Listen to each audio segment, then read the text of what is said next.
So with Paper Mario, last time we finished the 1, 2, 3, 4, 5, 6th dungeon, as evident by the little star energy meter. We have one left. One star spirit left to retrieve or to rescue, and then probably some bonus dungeon thing where we'll go find Bowser and slap his ass silly. So many more games, yeah. Dude, I love it, man. I love the recommendations, man. It's always so nice. Between you and Poe and XGF, lots of cool streamer friends playing some really good stuff. What's up, Funny World? Yeah, we're doing all right, man. We're doing all right. Yeah, getting through Dungeon 6 was a big one.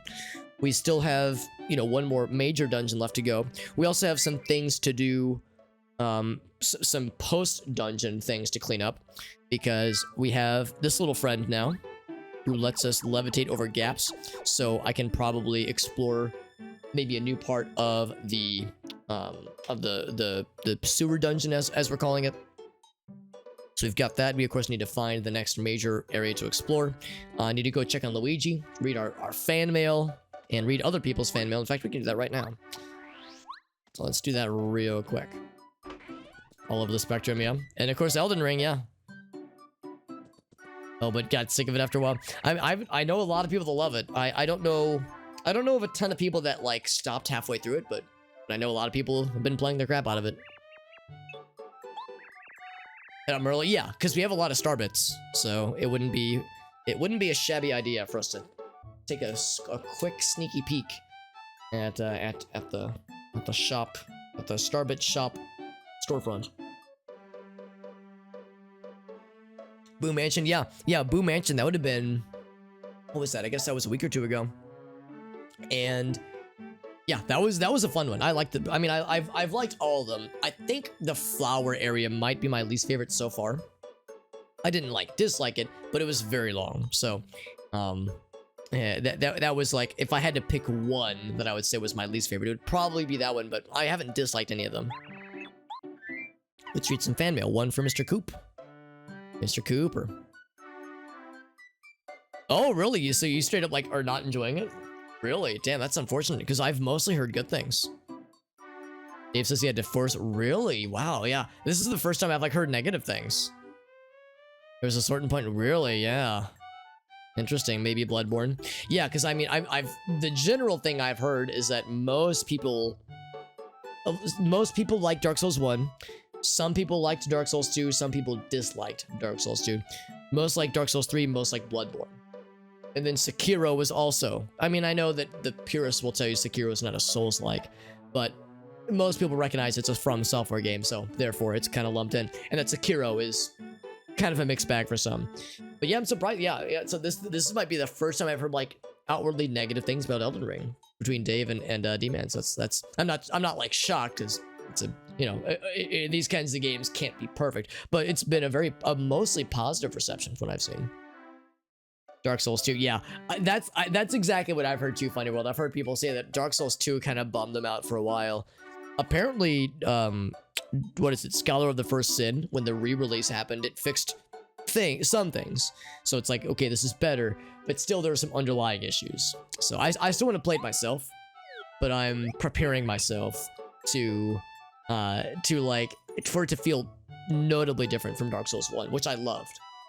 But I've only played Dark Souls 1. That's my problem. I need to experience more, so I can be a big boy, a real gamer. Sending a letter out of the blue. Your favorite Dark Souls? Yeah, that's the thing though. That's the thing. What I love so much about the Dark Souls discourse is that as many times as I hear people shit on Dark Souls 2, there is always at least some people in the gallery who will pipe up and say, I like Dark Souls 2, and giving valid, from what I can tell, valid reasons for it. So that's the one thing I like about the Soulsborne games, is that they seem to really have it's like this wide spectrum of what people like about certain games. Take Paper Mario, for instance. Everybody likes Paper Mario. Everybody loves Thousand Year Door. Most people like Super Paper Mario. Most people dislike Sticker Star. Most people are so-so on Color Splash. Most people are kind of so-so on Origami King. That's pretty much standard across the board. You're not going to get a lot of people that are going to pipe up and say, I loved Sticker Star, and it was my favorite in the series. So I think it's kind of cool that you have such widely differing opinions on the From Software games. It's like, to me, it is a bellwether of, not, I mean, quality, yes, but also like creativity and ambition. And we need more of that, especially in the AAA space, because goddamn, like Overwatch 2 is bumming people out. Fucking like all these AAA games are like just disappointing. So it's like we need stuff that is weird and ambitious and tries to do some cool dank shit. Every Dark Souls, that's a nodders. That's a nodders right there, Dave. But says, but not Elden Ring. Because that's the thing, it is not a Dark Souls game. That's what I've heard, is that it's the Dark Souls series, you know, really was a trilogy. Maybe some DLC. Do you think they'll do DLC? It wouldn't shock me. I would not be surprised. Warzone Godzilla versus Kong. Warzone Godzilla versus Call of Duty. I was like, there's a Godzilla game? What the fuck? Yeah. It's like you're talking Call of Duty Warzone, right? Yeah, it's a shame though. I'm bummed for you guys that it was so arduous after a certain point. But yeah, maybe some DLC will drop that will make people that will address some of these issues. But I wouldn't blame you guys if you wanted to, you know, skip out on that, because if it's not your cup of tea, it's not your cup of tea. It's just how it goes. A lot of games are just not as amazing.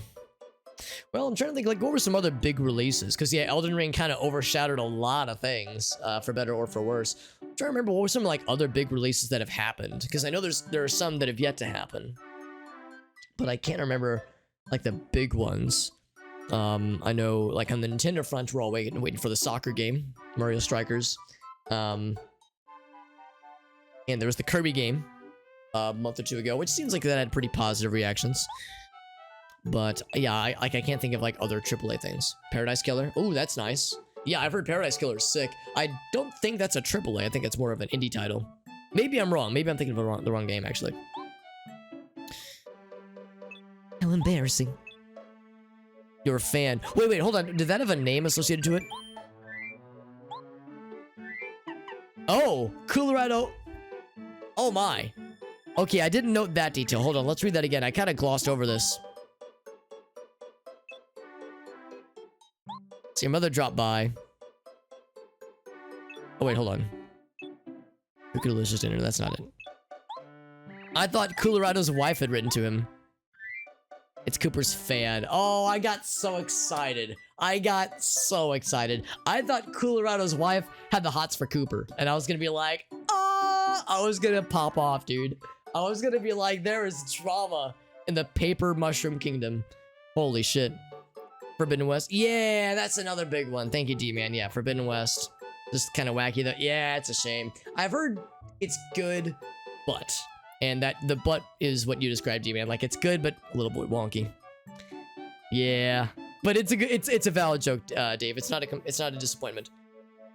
I did hear about that, Zing. I saw that you and Oko shared the news within seconds of each other on the Twitch St. Louis Discord. But yeah, I heard about that shit, which is, I guess, not terribly surprising, come to think of it, but I did kind of come out of left field.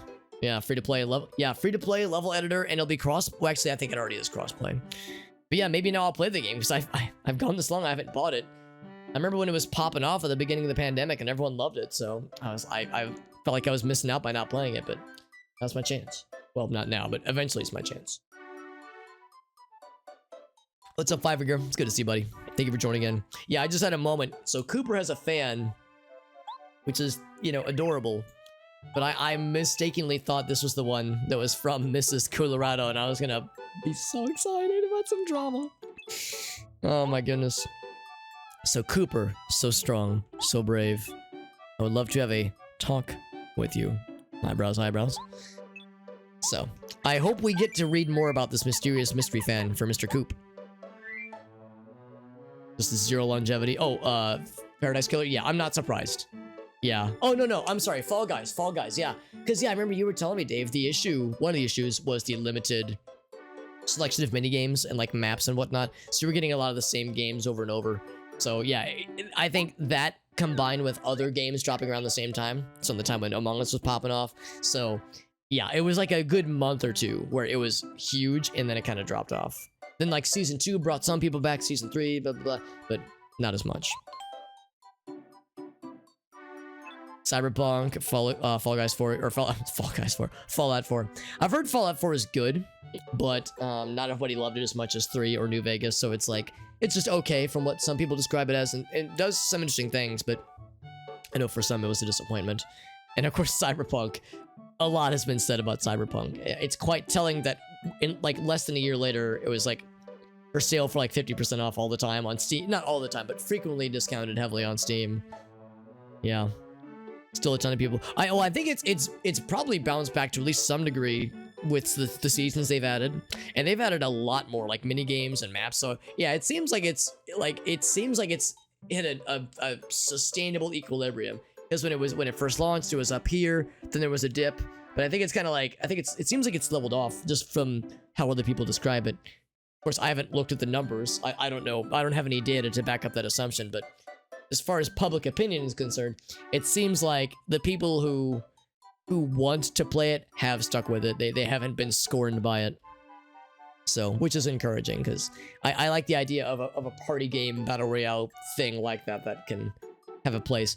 I'm a devotee of the Mario Party a universe, you know, of the Mario Party philosophy of life. So since that scratches some of that same edge, it's something I'm happy is still, you know, decently popular. The Ace Attorney, yeah, that's right, yeah, because you, Dave, as well as JD and Nitro and a bunch of my mods have been playing Phoenix Wright, which is so fun. People saying it's dead. Yeah, that's the thing. Yeah, I always take that kind of stuff with a grain of salt. You know, saying like, oh, such and such game is dead. Like, if the game was truly dead, they wouldn't be, you know, doing so much to support it. Although I'm kind of curious what the free-to-play stuff will do, because that'll bring in more people for sure. But I wonder if it'll. I remember some people claiming that when TF2 went free-to-play, Team Fortress 2, that had a positive and a negative effect. So I wonder like what the aftermath of that will be. There are some hackers though. Ooh, that's a shame. I mean, I've heard about that though. I remember when Fall Guys first came out, people were like, they were surprised, like, people are like hacking in this game? That's so weird. Like, why go through all the effort to hack in a game like Fall Guys? It's so weird. So it's funny how that works out, how people's priorities sometimes are revealed. Anyway, so we're traveling with Mario. We of course have Sushi with us. They haven't been as big. Okay, that's good, because I remember when it first came out, it was enough where people were, I don't know how frequent it was, but it was frequent enough where it was a common complaint. So I'd hope it's better now. Still, hacking a Fall Guys game, it's like, dude, of all things where like the points matter so little. I mean, I guess you want those Steam achievements, you know, whatever, but still, it's so absurd. I mean, hacking in any competitive game is arguably bullshit. There's really no, I can't ever see a tangible benefit. I mean, yeah, you get the dopamine hit from getting diamond or platinum, whatever, you know, whatever rank it is, but like in Call of Duty or like Rainbow Six Siege, but you don't have the skills to show for it when it's hacking. So it's like, what trophy do you gain from this, right? It just seems so silly. Any competitive, yeah, I mean, it will most likely be a problem in just about any competitive thing. It's not just the nature of the world we live in, but yeah, it's just, you would think something as innocent and harmless as Fall Guys would be maybe a little bit exempt, but yeah, nothing is innocent, I guess. Anyway, so Sushi is advised not to be too foolhardy. A grand cheap. Oh, that's so sweet. So her daughter has announced that she's had offspring, laid fish eggs. I don't know what the term would be here, but yes, not just a mama cheap, but a grand cheap. I'm not gonna get into the birthing process of cheeps, okay? I'm not gonna get into the biology. I'm not gonna show you this diagram that I have in my pocket. I'm not gonna do that. Let's just move on.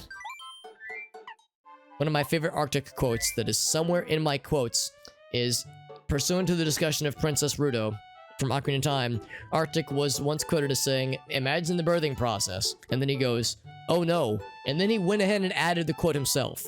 He knew what he was doing. Costumes, yeah. Maybe they just really wanted that cool costume, man. World records and that. Yeah, exactly, D-Man. Yeah, like, I remember seeing that kind of stuff in... Oh, what was it? There was another game like that. Oh, it was on the 3DS. Do you guys remember the 3DS Street Pass games? if you and like if in some of the Street Pass games, if you Street Passed with somebody enough times, you would like see them in like other games that you played. You would see them in like high score matches, or you would see their high scores for the games they were playing.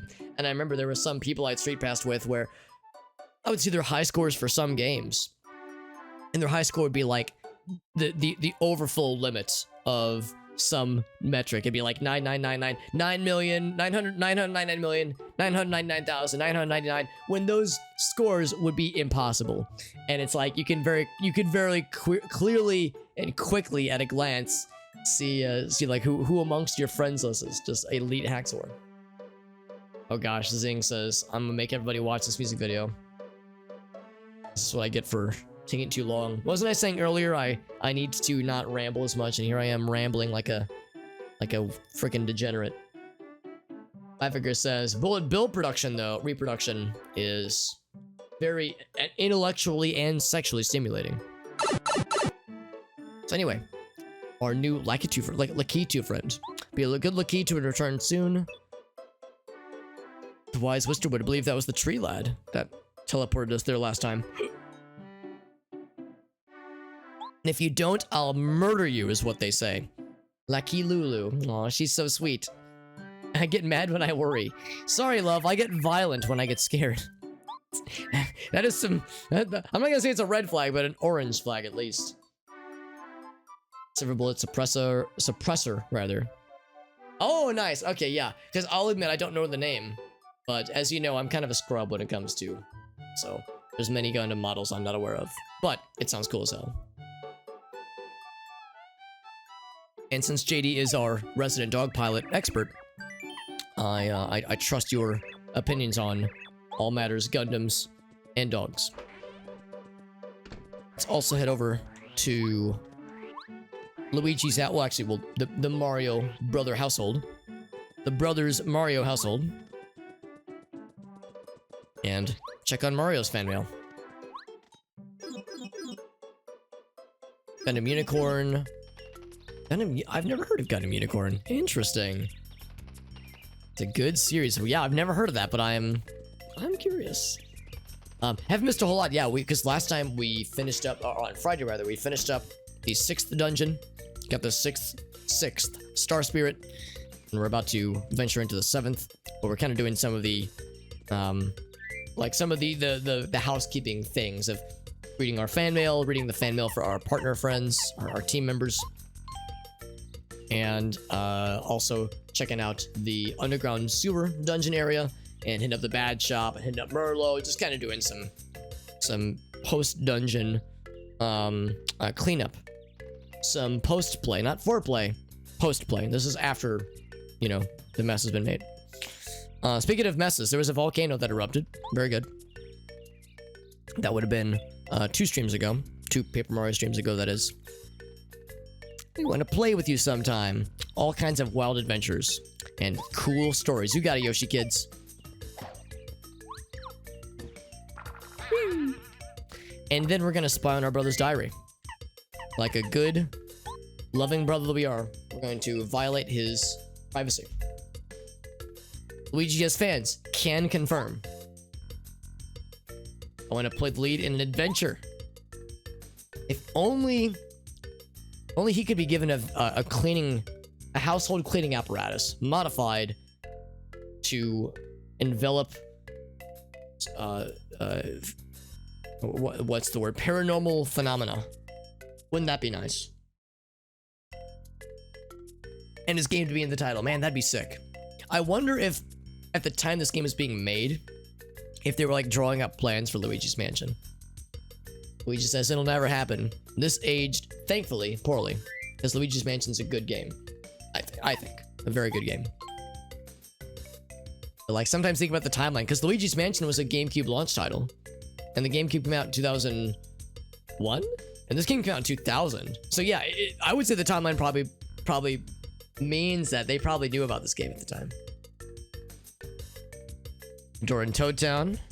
That's correct. Just a floating, not floating, but a disembodied door to the flower dimension. It was all so pretty. Luigi's such a romantic. Not educational, but entertaining. Yeah, yeah, loved Luigi's Mansion. Yeah, not so much Mario was missing. That game, yeah, most of us recognize. Not a lot missing there. Hey, big bro, or little bro. Yeah, so, yeah, we can't actually reach. We got this new friend, whoops. We got this new friend. He doesn't let us jump higher. So we don't have anything that lets us jump higher yet. So I can't get up to little bro there. How do you, that begs the question, how do you even get up there? I'm more impressed than anything. Freaking Ouija. I bet his singing voice is beautiful, by the way. Well, little bro, we'll have to come back to you. You're stranded up there. You'll have to survive on your own for a little bit longer, because I can't reach your ass. Talk with some of the townsfolk. You think they're suffering? I would hope not. Maybe Bowser has some bad jokes he subjects them to or something. The only one we can rely on. No pressure.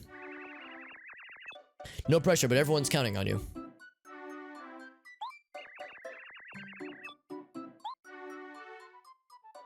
Look, this news toad.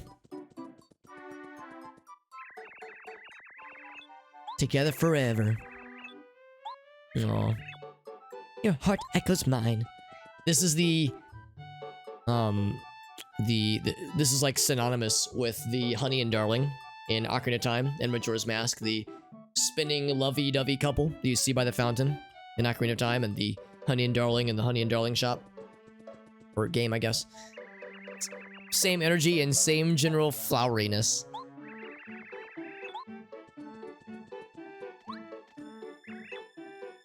The diploma, that's right, we got that last time.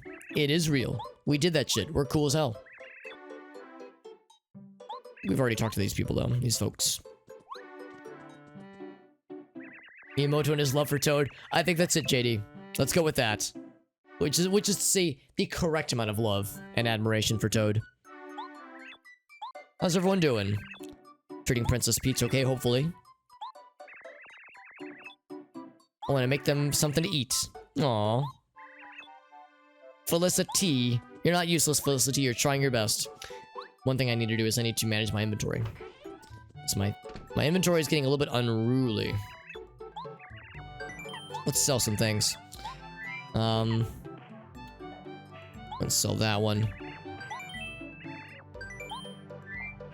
Got a lot of shooting stars. This egg missile I'm curious about. So I could use that. The stopwatch, I don't know if I want to bother with that one. Because since we have the quick change badge, it means we can just quickly change to the partner that can use the paralyzing abilities. I think I'll probably sell that one. Just looking to sell things that are that give abilities that we can already do, you know, relatively easily. Of course, they cost flower points. That's the one downside. But if I have flower point items, then that kind of gets the job done anyway. Let's also check a few things in. The shooting stars for one thing. We all need more toads in our life, honestly.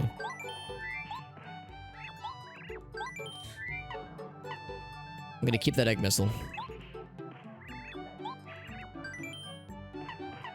But let's claim some things we can sell, though. I'm gonna go ahead and sell the lime. We can, if there's some like recipe or something where the lime is, you know, comes in handy, then we'll go for it. A dried pasta, that'd be kind of cool to. Maybe I could do a lime pasta. I don't know about that one. Things that we can sell that I'm unlikely or less likely to use in combat. There's another stopwatch. I'll sell that one. I know, I've got so many. Yeah, that's the thing too, D-Man. I've got more things in the trunk in addition to junk in the trunk. I've got more things in the trunk. That's why I'm ahead of time trying to clear things out. I'll sell the apples, because again, we could always get more apples if there was some need for them. Or actually, what I might just do is I have Tasty just try to cook some things with some of these random assortments. Because otherwise, it would just get sold. And I've got plenty of coins. Well, I think plenty. 329 is not bad. Cake mix. I'll keep the cake mix. I'll keep the fried shrimp with me as well. It's an easy thing to use.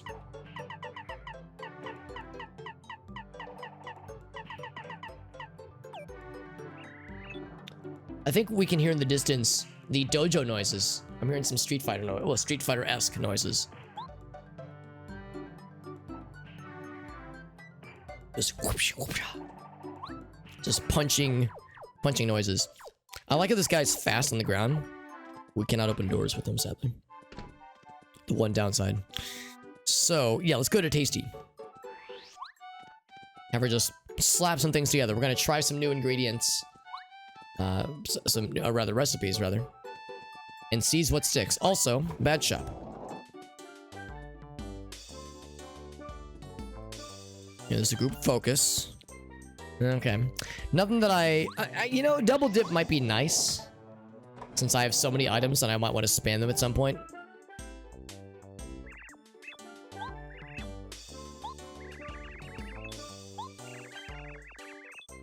It's only a single badge point. I'm buying it. Because I've got a lot of items I would like to spam for like the later parts of the game. All these snowballs, these lightning rods, or lightning bolts. That'd be good. Street Fighter 5. I've actually never played it. Well, I've played Street Fighter. I've played, I think, Street Fighter 4. Literally like 2 or 3 times at friends' houses. Because I have some friends that, without exaggeration, only play fighting games. So whenever I'm invited over to a game night, it means they all want to like play fighting games, like, you know, amongst each other. And like, I'll join in, but I'm horrible at fighting games. Especially if you don't know the game, you're gonna get fucking stomped by people who do know the game. So it's just not my cup of tea. But I've held the game controller with my hands and pressed buttons before. That's about as far as I got, but yeah, it's a solid series. It's just not my cup of tea. But they're well-made games. Just a fist fight. Oh yeah, never mind. Yeah, that's not in game. That's just outside my window out here. People just getting into violent encounters at 9:53 p.m. on a Monday night. Koopa Koot. Ooh. Cake mix. How kooky indeed. Interesting. Because that's the thing. I'm trying to like source recipes from the NPCs, because that's how we learned about the egg grenade previously. We're lovely. She's a nice lady. Hidden treasures, that's correct. Inquiring Toads wants to know. Excellent in Smash. I mean, that's nice to say, D-Man. I always feel like I'm extraordinarily mediocre at Smash. I'm never horrible, I'm never amazing, I'm just right in the middle. And I enjoy it, and that's what matters. Ooh, maybe strange. Ooh, maybe I should try that. Yeah. I'm gonna try the cake mix with a strange leaf. And then otherwise, I'm gonna do lime and an apple. Make me a fruit salad. Yes. It's probably gonna be gross. It'll probably be a mistake. But I'm just curious. Sometimes you gotta slap some shit together and see what works. Not too bad, she says. Oh, soda. Cool. So that explains when we try to cook with the soda. Soda is a produced item already. Hence why it didn't do shit for us previously. Yeah, I'm gonna try one of my cake mixes. With the strange leaf. It's weed. We're making weed cookies, by the way. Paper Mario teaches children to make weed cookies. Tell a friend. Yeah, very fruity Mountain Dew. Oh my god, if we would have had a lemon and a lime, would they have made Sprite? Oh, what am I doing? I wish to claim. No, I click too quickly. I get too excited.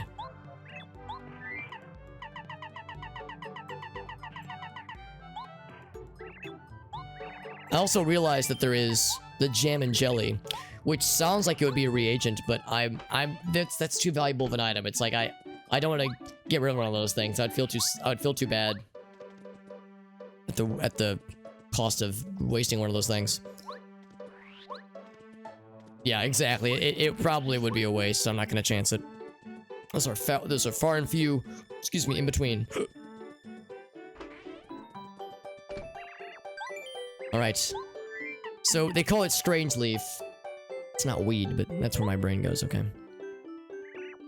That plus cake mix. We learned if you do, what was it? Egg and cake mix made just a plain cake. Or no, it was a. Oh well, never mind. That was the cake we made for the shy friend. Oh no, never mind. There was one that Mario made though. Yeah, it was. I want to say either egg and cake mix, or like strawberry and cake mix. So like a strawberry cake. Delicious. Strange cake. Not bad. Not bad. Oh, well, okay. This is kind of bad. So, there's a 2/3 chance it'll be good. There's a 1/3 chance it'll be bad. Tasty's like, this is great. You'll love it. It probably is very tasty. But it would... Also, it has the chance of just knocking Mario the fuck out. Bizarre and mysterious cake. Transparent, electrified, or puts him to sleep. I can't eat it out of combat. So, I'm just gonna sell it. I'm not gonna eat this. Are you kidding me? I'm gonna get my ass murdered in combat in a crucial moment. But that is hilarious. That is legit very funny. So it goes to show that some recipes in this game are not universally positive, so... Consumer beware.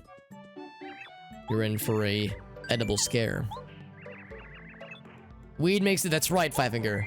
Paper Mario, circa 2000. 10 coins though, not bad. Caffeine, melatonin, invisible ink. See, here I was gonna go like more NSFW. I was gonna say it's cocaine or narcotics. Or psychedelics. Probably gonna sell that one. Have a deal. I could have had her make an apple, or the apple with the soda, and I feel it would have turned into a mistake. Yeah, I'm gonna sell the stopwatch.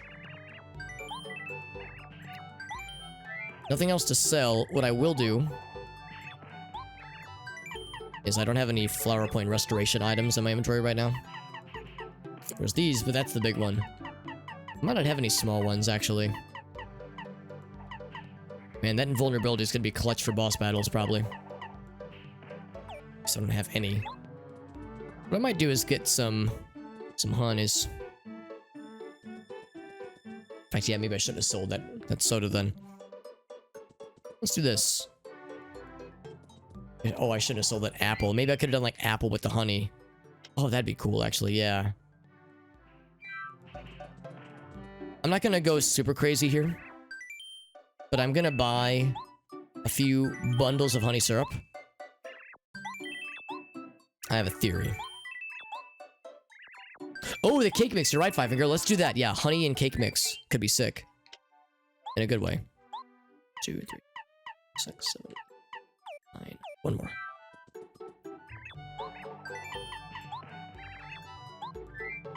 Yes, cake mix. That could be fantastic. The other thing I was gonna do is I was gonna have Tasty. I was gonna see if we could like double up. 2 honey syrups, what would it make? Hoping that will give us like the royal syrup, which is like the next tier up. Because if so, that'd be a real basic and reliable recipe. But yeah, I like your idea, Five Finger. I like where your head's at. That's a good idea. It's got that good cake mix. And the good shit. Oh, you can't. Ah, fuck. I thought I was onto something. Yeah, we'll find out, but yeah, that might indeed be the case. I get the impression you can do some cool shit with cake mix. Can they? Wow, that's incredible. 20 flower points, that's nutty. I'm surprised she said that the sometimes good, sometimes bad entree dessert was amazing, but this one was just okay, even though it's a real good item. Whoops, sorry, lady. Yeah, that's crazy. Might be a mistake. Yeah, I'm gonna try it because my gamer sense tells me it might work, but at the same time, yeah, you're right, D-Man. You're exactly right. Can she cook with just one? I don't know if we've actually done that before. Let's find out. It is cheap, yeah. Yeah, I was just curious, like, because I remember, because in some games like this, 2 of the same thing gets you, like, the next tier. Because there's the royal syrup, which I think restores 7. So I was thinking we could just condense these down and make a bunch of royal syrups.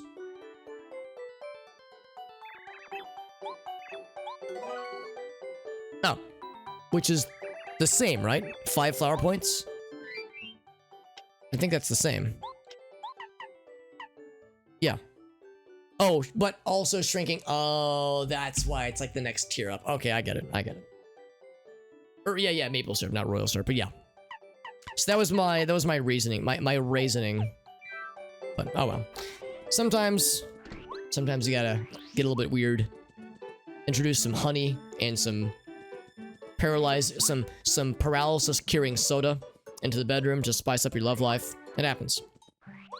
It's a very understandable thing. And since we have plenty of coins anyway,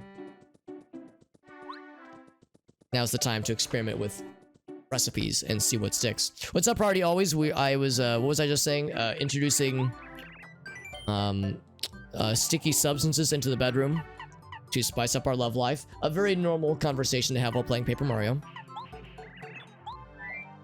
Good to know, though. If we find more cake mix, we're making some more various cake things. Not limited to honey. Okay. I think what I'm going to do is I'm going to... I don't know if I need like a ton of these. I'm going to sell... do I need to sell? Nah, I'll guess I'll keep them on me for now. But I'm going to go ahead and turn a bunch of these into sodas. Just because I might as well. It's free and it's... Well, actually, no. I will save 2 of them. I'll save 2 of them. Would it be... Oh, good question, Five Finger. Yeah, or would it be diluted? Do they want to keep them the syrupy bloodline pure?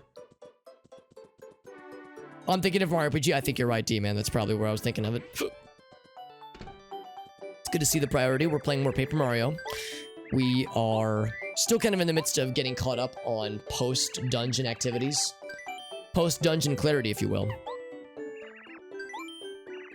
Since last time, at the very end of the stream on Friday, that is, with this game, we finished the 6th dungeon. So now we're kind of doing the aftermath in the Toad Town and other things to resolve. So, oh, we might have some letters to deliver. We have 2. Toad Town and Starborn Valley. So with this one we don't have yet, but Minty, we're actually quite close to Mrs. T, or Miss T, because she's a bachelorette. Oh, she would be further north, right? Hold on, where are we right now? Yeah, this leads back this way. And there's really nothing here. I mean, we still have this guy, but yeah, enough I want to mess with that. So let's go north. Get to the Minty Lady.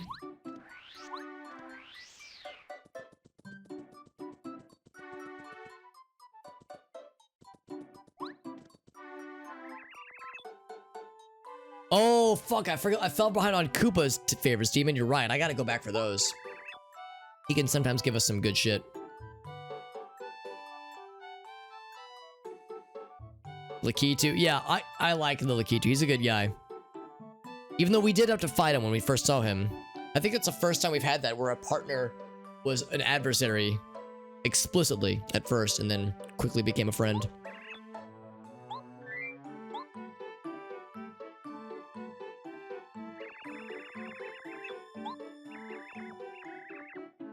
The wise Mr. Wisterwood.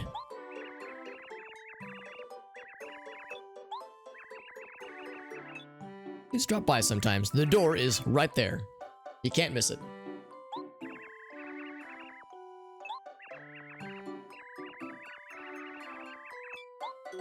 Star piece. Very good.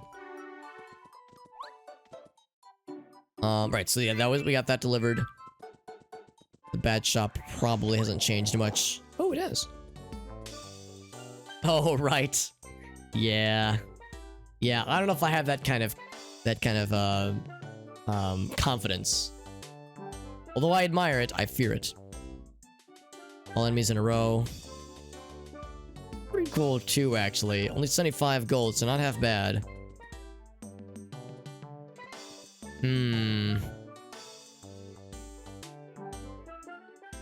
That's pretty cool. Is it, how many flower points or badge points is it? Just one? I'll do it. I'll do it, darling. So I got some new cool toys to play with. In fact, I haven't even looked at my badges in a minute. This one was sick. That super jump charge with the power balance. Oh, so tasty. Dodge master still good. This is still good. Damage dodge. So I've loaded up on cool badges that I'm not going to be using immediately. But we'll probably put more levels into badge points soon. It'd be one per enemy, but yeah, I'm thinking like the idea of more things that can impact more bad guys. More than one bad guy would be nice for some encounters, I think. Let's see, let's check out the super dungeon, see if there's anything new. We have a new partner, although I will confess I can't off the top of my head think of any areas that we couldn't reach earlier that this guy could reach, but maybe I'll know something when I see it. So I won't like spend a ton of time down here, but we'll peruse for a bit.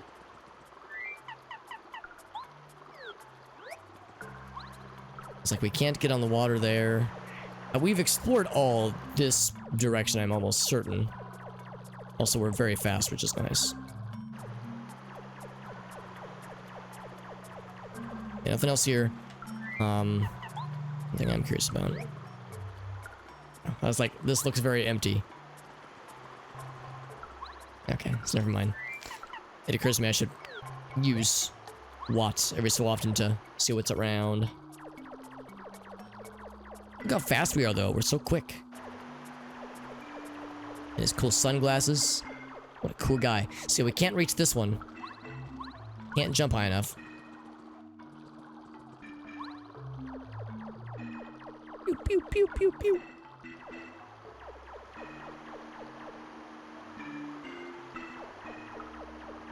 But yeah, again, we can go through open doors, but we can't go through pipes or closed doors. It's kind of arbitrary sometimes. I think this direction we sufficiently traced all the way to the end, so nothing else here to speak of.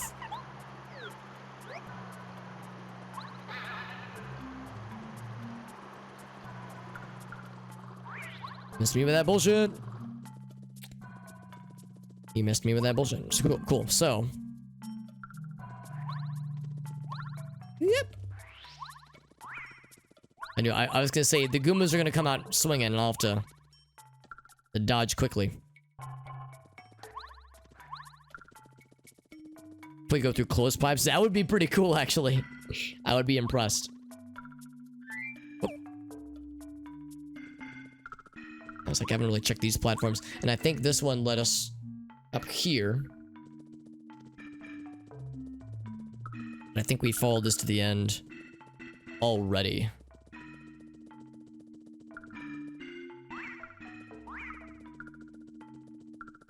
See, we've done that.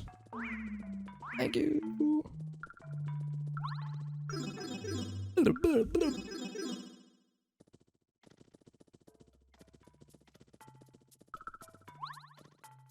And I think we've already seen this through as well. Double check just to make sure, whoops, that I'm not forgetting anything. think there was a star piece up here at one point. Yep. So we're good there. This is a dead end otherwise, so... Yeah, the more I see, the more I'm of the opinion that we're in pretty good shape here. Oh, fuck. That's okay. Slap the crap out of these guys. Probably one-shot them, maybe. Probably, maybe. Oh, yeah. Oh, yeah. It's all coming together. Oh, but changing member isn't free anymore. Right, because I don't have the thing equipped. Well, you're fully charged up. You'll still slap him silly. Just won't kill him. Boing.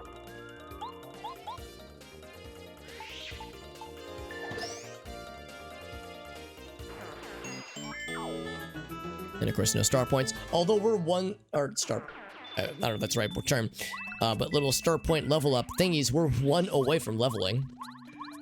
So we're very soon to have more badge points in our, oh, I already went this way. More badge points in our future. So the only area we have not checked out, or re-investigated at least.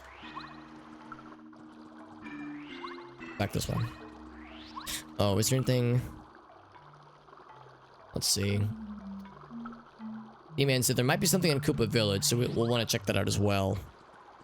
Oh, well, and also, we'll want to check on the Elder. So this leads us back up. This should be a dead end, I'm fairly sure. Yeah, this is where we got the final friend. Medallion, leveling up medallion.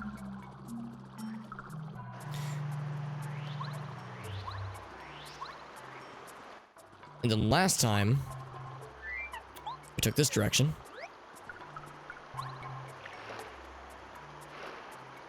Which gives us a shortcut that takes us back to... Where would that take us back to? Not the Boo area, but the next one after that. Yeah, I guess it'd be... Oh, it'd be the Yoshi Island. Or the whoa! It's not called Yoshi's... Ah, fuck! The volcano area. Oh, right, yeah. We got the... We did tattle once, and now we have all the intel on those guys. Right, so these guys are, very annoying. So we're gonna fuck them up real good. There's defense. Yeah, we'll just... raw damage his ass.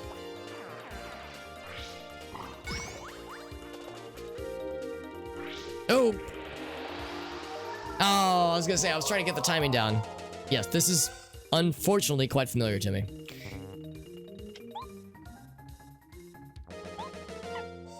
I'm thinking...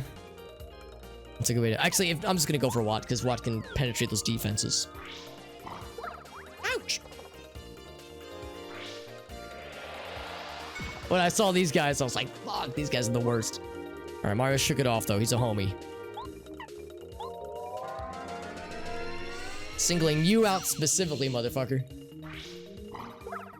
Ouch.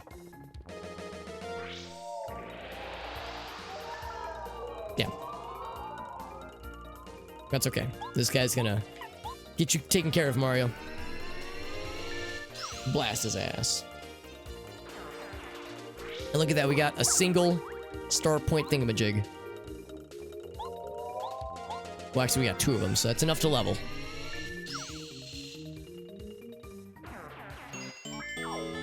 These guys are so annoying. The evil Koopa boys. Yeah, flower points sounds nice. I'm gonna go for badge points.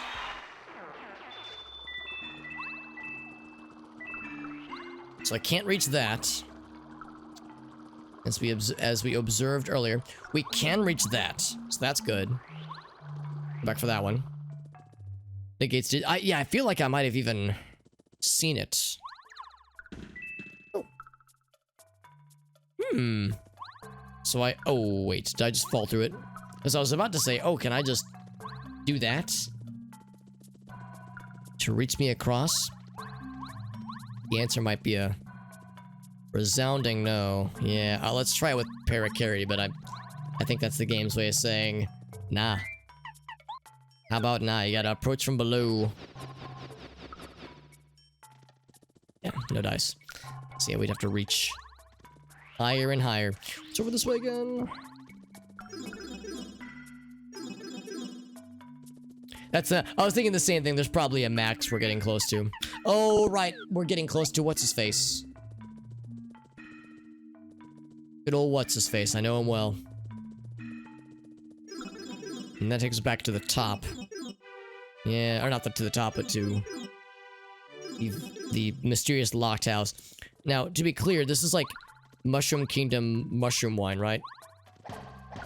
This is his stash. The mushroom wine is what gives him power, just so we're all clear.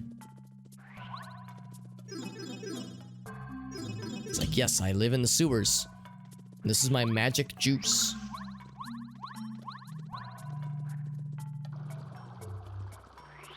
Makes sense to me. No, sir. I want none of what you're selling. Thank you very much. So I'd forgotten all about this one. Spiky areas, which means incoming potentially scary fights.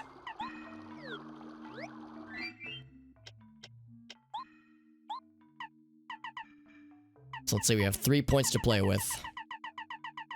Which means we're 1 point from quick change. I could probably de-equip something.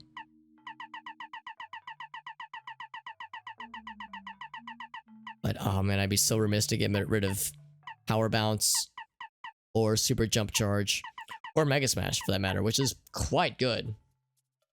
First Band-Aid. Oh no, JD, did you what, did you nick yourself making the model?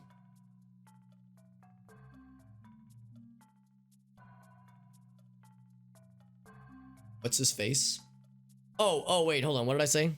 This is kind of a name. Yeah. Lucky Lester is his name. Lucky Lester. He's a good, slightly lackluster boy, but he tries his best. That's what matters. But I would give for just one more point, please. So we could do, like, more health. Of course, there's also these, which would be kind of cool. I've never actually tried using those. Slow restoration stations. Spike shield might be handy for some spiky boys we're about to fight. So I'll probably do that. And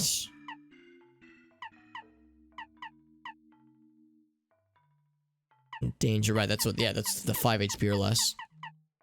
Deep focus. Double dip. Spin smash.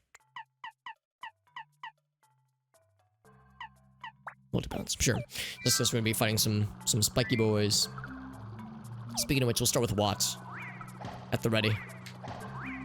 Damn it. Ah!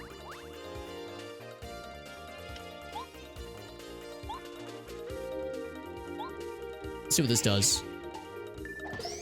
4 damage. Not bad, not bad. Respectable.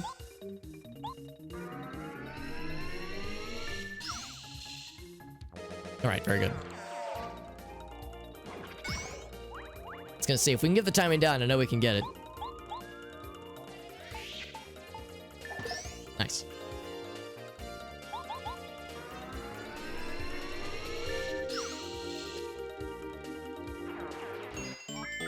Yeah, we fought those guys before. That's what the evil Lakitus were tossing at us. They're throwing our way. Could probably make that jump with Parakarry.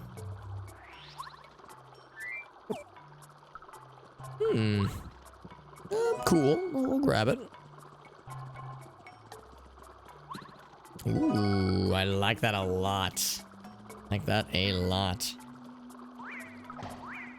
Ah, fuck. Same thing. So now might be the time to try this out. Multi-bounce? Yeah. If I time it correctly. Never tried it out. Let's give the old college try. Ah, I didn't time that one right. Okay, that's okay though. Of course, this doesn't really change anything per se. And we'll target this guy since he is still upright. They have 5 HP, by the way. Tell a friend. Alright, so it would just expose them to, like, the next attack.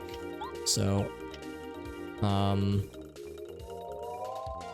kind of curious, what does a jump do when they're exposed? Okay, it's okay, just 3 damage.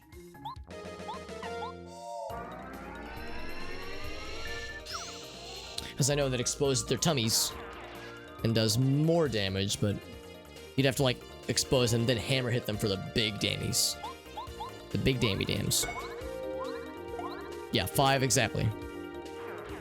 Precisely 5. No more, no less.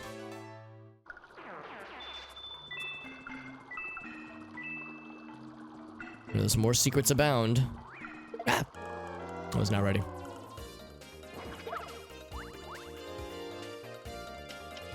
Do a little refresh as a treat.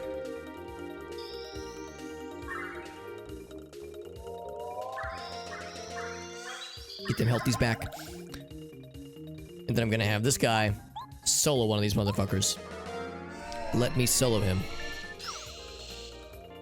That is satisfying, because those guys are... I mean, that defense is hard to penetrate sometimes. And believe me, there's many spiked things I've tried to penetrate over the years, and whoo buddy. I have had some awkward emergency room visits, let me tell you. Now, Mr. Super Hopper, we're not even sure how you could get a spike into that part of your anatomy, and I'm just saying, hey man, I don't pay you to ask questions. Mr. Super Hopper, it shows you haven't paid your medical bill in 4 years. It turns out you don't pay us at all. That's about the time I check out. I'm probably gonna... yeah, I probably should take this with me. I'm gonna drop one of the super sodas. I kind of want to cook with the honey syrup. I probably wouldn't cook with the maple syrup though. Yeah, let's drop a super soda.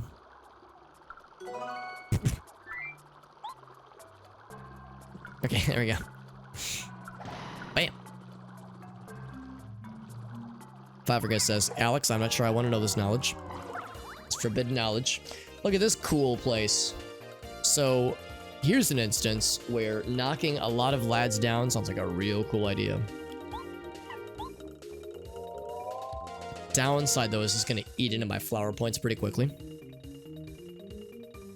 Really, I don't even care so much about the spiky boys. I care more about the purple boys. The perp boys. Wish I could have switched to Goombario, because he'd be perfect for this. We either lose a fuck ton of flower points or a fuck ton of health. I'll take the flower points.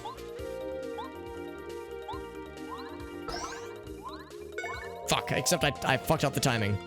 I never expect a little twirl, and I need to expect the twirl. I'm gonna bite the bullet on this. And go for Goombario. Hopefully I won't regret it. So those guys are fine.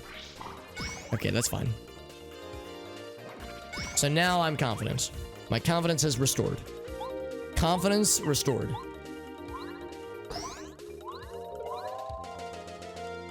It's like humanity restored. Confidence restored.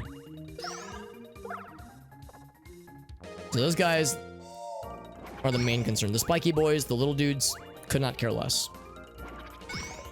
Look at that defense. No fucks given.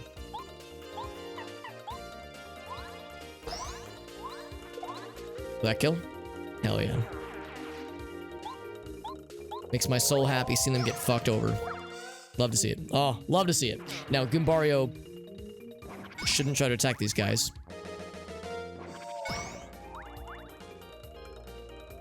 So what I'll instead do... I'll have Mario... Oh, right, yeah. We can have the star friend slap the other guy silly.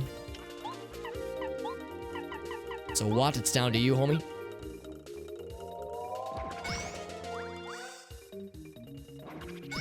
Boing. Finish him.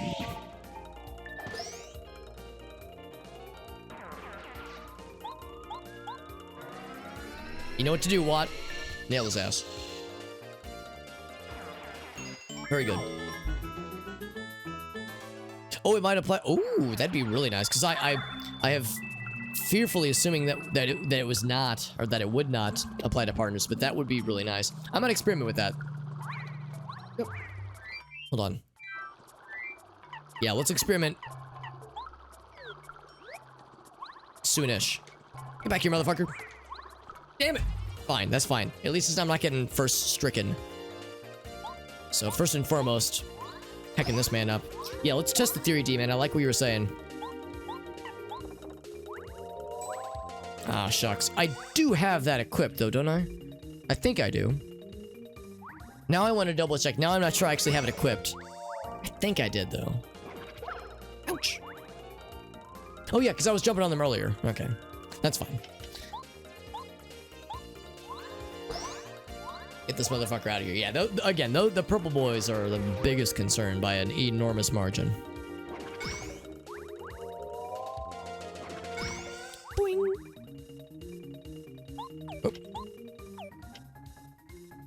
Oh. Actually, yeah, what I should do is I should jump on this fool. Then Gubario can help out. Thousand Year Door has something like that. Yeah, it wouldn't shock me if subsequent games had more robust systems for that kind of stuff. So now you pointed out that there's not a ton of partner-specific ability badge things in this one. Like that's a potential area of improvement for the sequel. 2 points.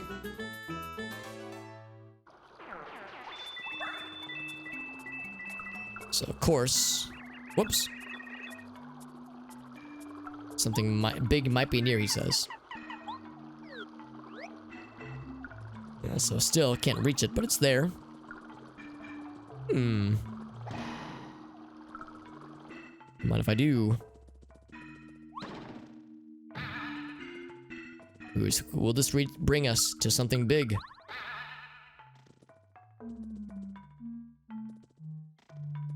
Ooh.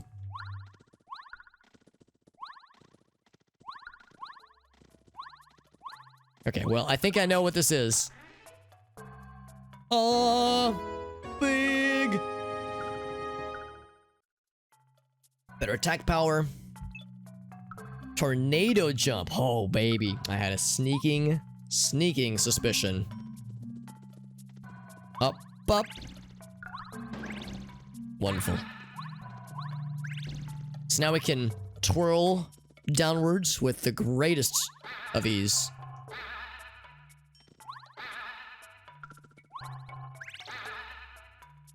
Wonderful.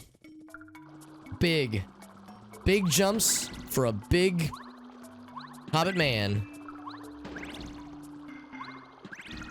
Ooh, I like those a lot.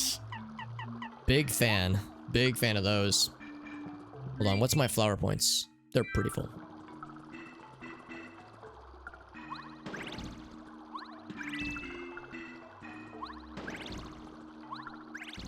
I think that was the last one.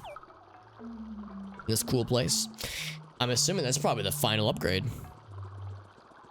The way things are going. And there were no other avenues from that direction, so really all that remains is the relatively small number of areas we've seen that were out of reach within here in this dungeon. There was also a very dramatic and important... Can I jump after this? Jump! Yep, okay, we're good. So, we get to see that jump action and jump power in action. Oh my god. Love to see it. So good. In fact, so much so I'm gonna have Goombario finish him. Hell yeah. But anyway, yeah, so like we saw the one area that looked dramatic and important looking. It was like a blue door, very mysterious. So I'll check that out shortly. But there's a few other areas. I want to save that for last. In fact, I might save... Oh, wait. Looks like you do nothing. I might save before I open that door just because I don't know what awaits. Kill. Timing is... Yeah. Oh, wait, you're right, Demon. Yeah, it's not doing the other thing.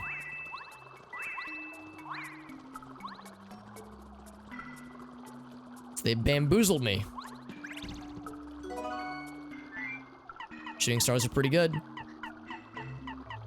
I have so many of them, though. I have a lot of these shooting stars. But it hits all enemies for 6 power. It's so good. I'm just looking forward to spamming the fuck out of these things. The time comes. Which we can only carry 10 items. So, as much as I want to spam all these till the cows come home, I really don't need to. Let's drop the Voltrum.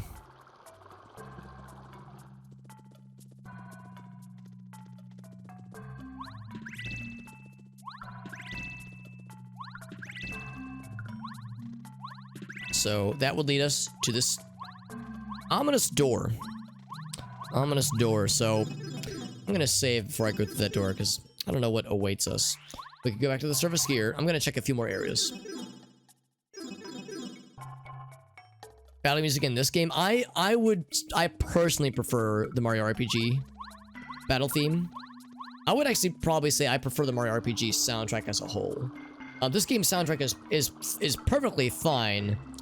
It doesn't tickle my pickle the same way, but I am very biased because I am a big fanboy of a lot of SNES soundtracks, and I like just the sound of that sound chip. And I just kind of like that era of video game music. So, and I love the N64 soundtrack, or a lot of N64 games' soundtracks as well. But yeah, for me, Super Mario RPG is really something special. So that's probably where my heart lies.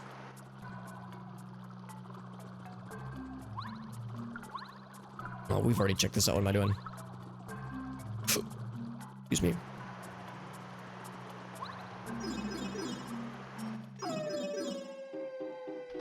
This is back in the Boo area. Actually, I might as well do a quick save. Like, restore and save, since there's a heart lad right there anyway.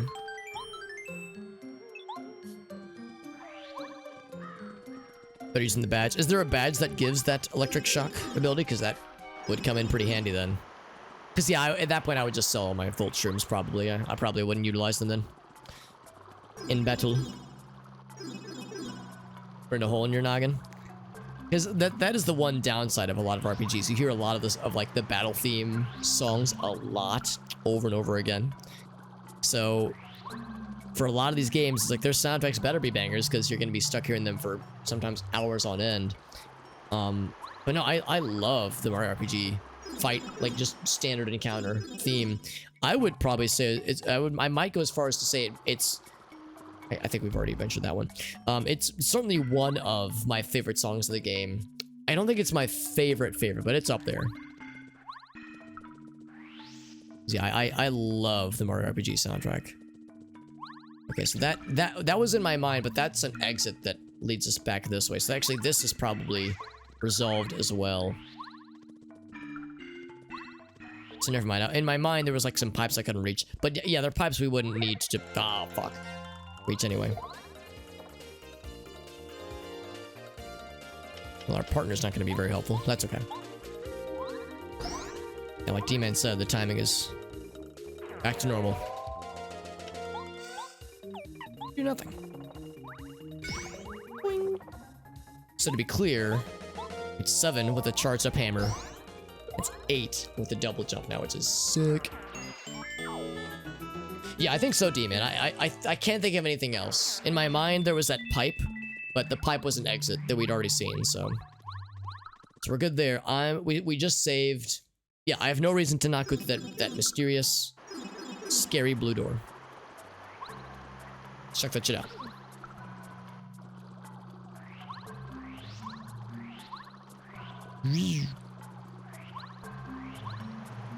So it'd be down this way.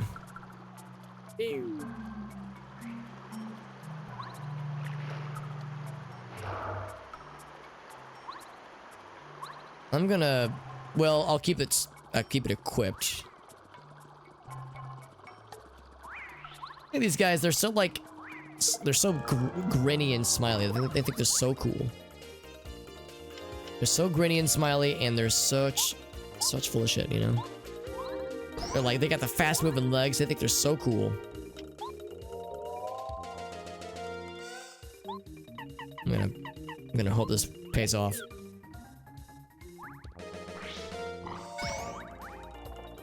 They got their cool sunglasses. Oh, I got it! The timing. What a gamer. A bona fide gamer moment if there ever was one. It feels like a blind guess. Like it's hard to really know when that's gonna hit, but that was satisfying. Certified gamer moment TM. I should go for you first. Yes, I think Goobario can finish him. Nice. Sounds good. Thank you, Funny World. Thanks for hanging out, bud. Hope it goes well for you, dude. We get some sick dubs. Yep. It's either an exercise in patience or gamer skills. I'm going for the latter. Here we go. Oh, it's locked. Ah, fuck. I was so confident it was going to be something cool. On the other side. Alright, so we'll have to come back later. Or we'll happen upon it later. I was so excited. I was like, yeah. Found the door that's going to lead to something cool. Everyone's going to be so impressed by me. Everyone's going to swoon. Alex, you're so dreamy. Turns out, I'm just a goober. Just a goober all along. Let's head back.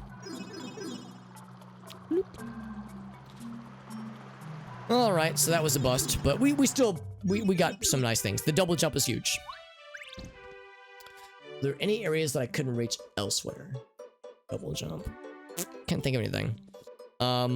What else? We have... We'll need to look for floor things that we can now drill into with this cool new jump. Things we couldn't slap through previously.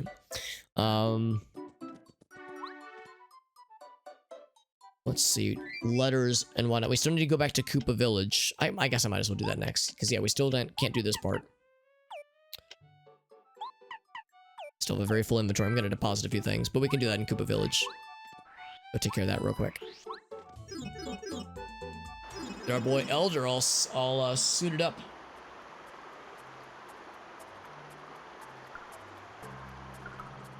I haven't visited him in a while. Wrong way. So I hope he has a nice backlog of things for me. I hope he is very excited to give me all kinds of cool things to do. Be this one, right? No, it'd be the middle one.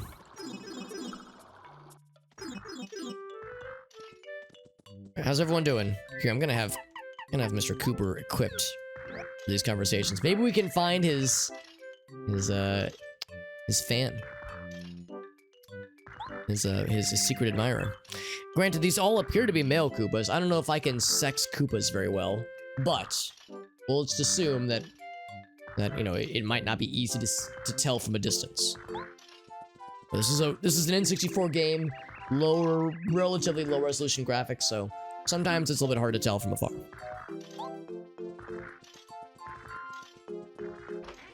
His secret admirer was Elder all along. Yeah, then I gotta hit up Merlot as well. Oh, yes. No, I did not forget. I forgot we had queued up a favor already. He wants a newspaper.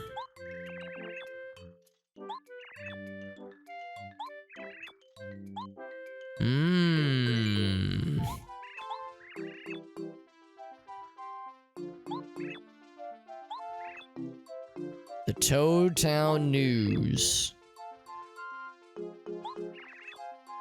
And then I would tell him the news. I'll have to poke around Toad Town some more then. With this, we can reach this. Easily peasily. These guys are still popping off. Still going. Still going. Hey, you're right. It's not even... It might not even necessarily be a Koopa. No guarantees, man. Who knows? Rooting for you.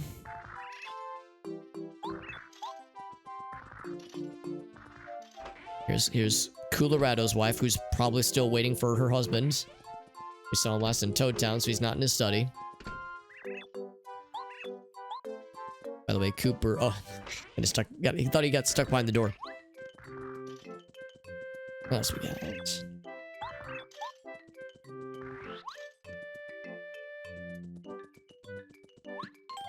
I'm a simple man. I see a save point, I hit that shit. Might as well. Who's his friend? Tropical island. Get down. Yow. That is a tropical island noise, alright. The air is so nice. It allows for positive explosions. Alright, Kent. We all remember Kent C. Koopa. That guy's a meanie. Big old meanie. Reliable and credible. Check a few things in.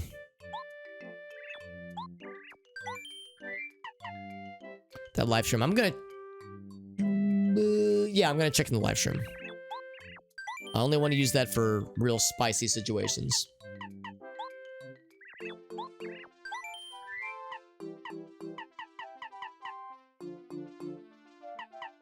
I'm gonna check in the stopwatch. I feel like I'm gonna have an instance where somebody's gonna, like...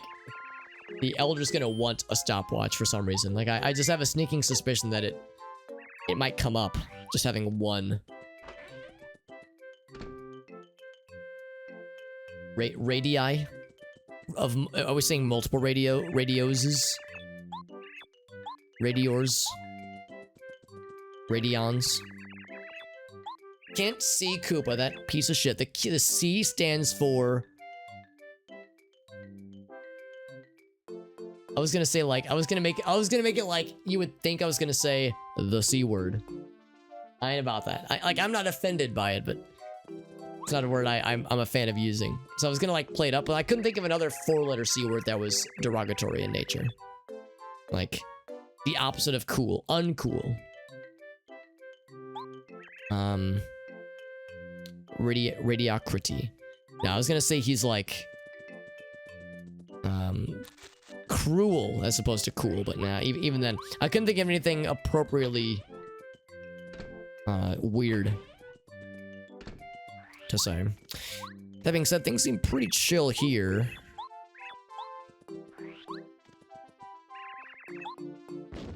Thank you for exploding. Vomit will be victorious. Yes, she shall be. Kooky. That's what the C stands for. That's much better. So, newspaper. He wants a newspaper. I think this was the end of the Koopa areas.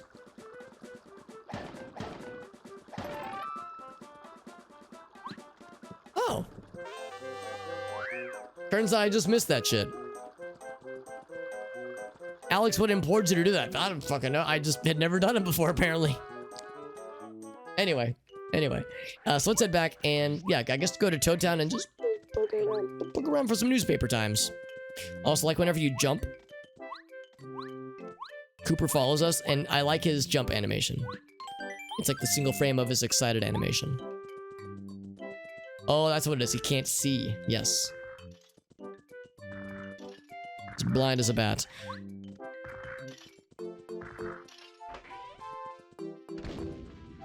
These guys are still going at it. Who's back here, by the way?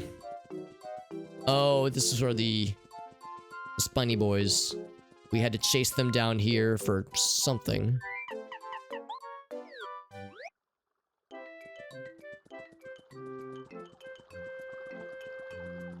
We chased them all the way to the end of this bridge.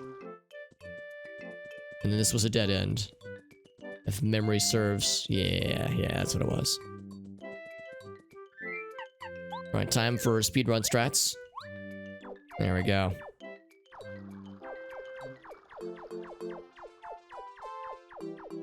Of course, it's the question of the time it took to menu to this point, the time that's saved, was the time it saved worth it? And I don't know the answer to that question, but that's for speedrunners to answer. So newspapers. We need to head back to town then. Oh, hello. This guy. I missed him earlier. Been right by him.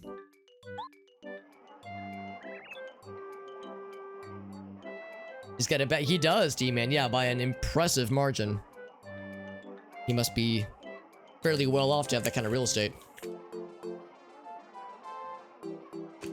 Bum, bum, bum. Hmm.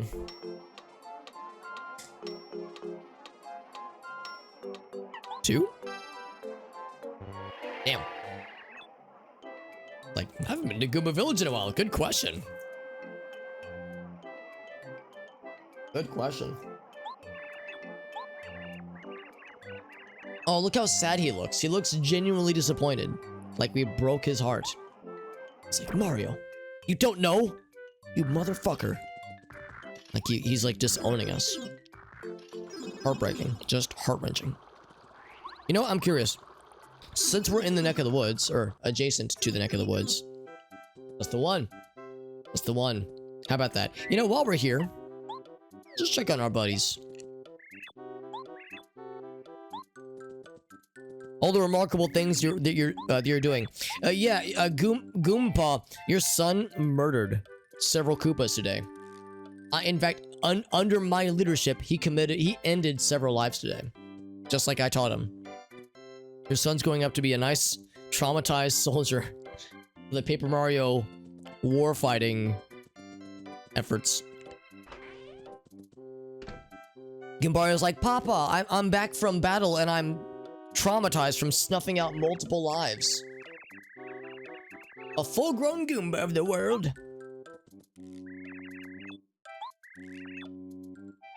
Finish this trip and come back home to Goomba.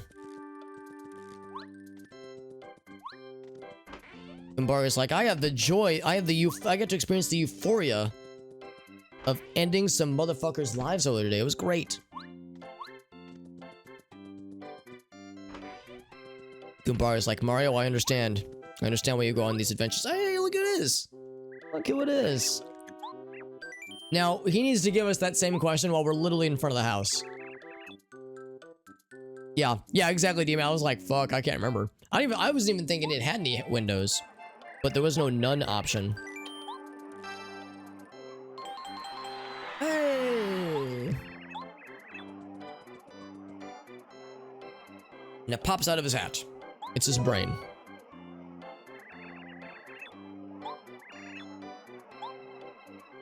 So we meet again. And then he consumes inside of himself. And disappears into a black hole. We have a lot. We have a lot, yeah.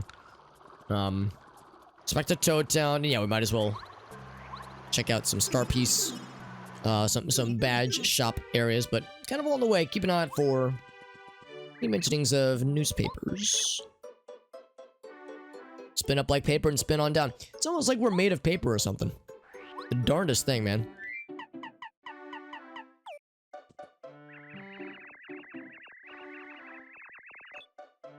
A weapon of war, yes. Yes. Yeah, you know, it's so many, for a little while there, in like the early to mid 2000s, there were all these like gritty edgelord reboots of known franchises. That's what this series needed. We need like an edgy fucking Paper Blood, Paper Mario edgelord reboot that nobody asked for. Something to take this into the fucking edge zone that no one asked for it to go to.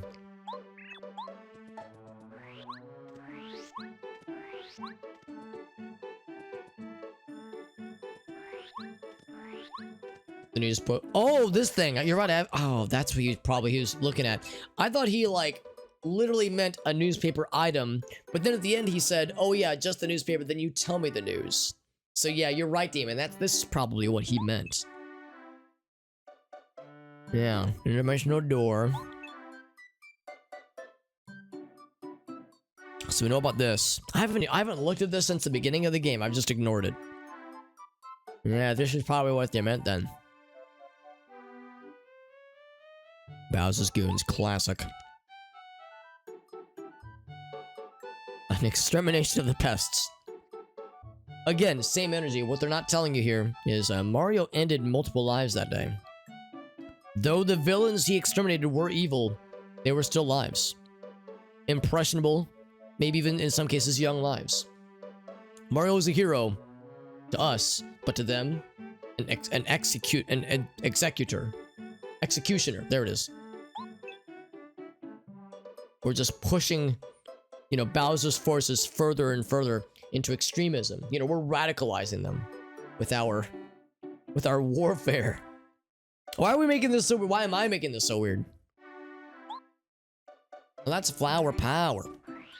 So yeah, we'll see if that's sufficient. If reading that newspaper is enough to tickle the elder's pickle. No, I will not reconsider that phrasing. No further questions. Guerrilla warfare, yeah.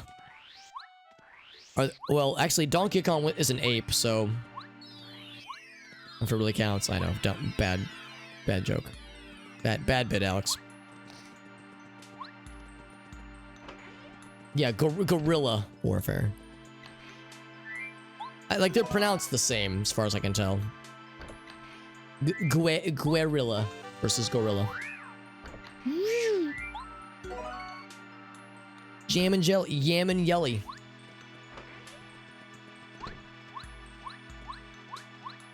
Speedrun strats. Boop. Oh, you gotta keep up, Goompario. Oh, sorry, we slammed the door on him. There he is.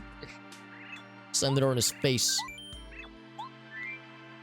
So I can afford anything. I think we have a flower saver, don't we? Right? We've seen it, maybe. Twice as many coins, which could be nice. We decrease attack power by 1, but we get HP back, so that's a trade-off.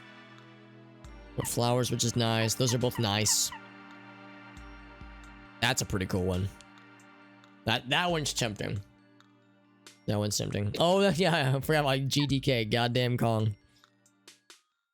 That's nice. Zap Tap is tempting. We already have each of these. There's the one that protects you from poison and dizziness. Poisoning and dizziness. Pretty lucky, which is nice.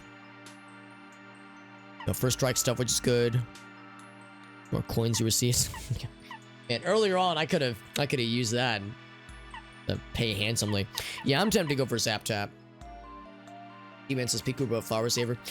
I mean, Peekaboo is nice, but like, I don't know. I very rarely would it change anything for me. You know, it's good intel, but rarely does it like alter my tactics very often. Flower Saver. Another Flower Saver wouldn't be a bad thing. It's just we're already low on badge points. Thing is, most enemies touch Mario take damage. It's probably pretty minimal damage. It's like, question if this would be worth it. Let me see. Maybe I'm misremembering. Do we already have a Flower Saver? Maybe I just saw it somewhere.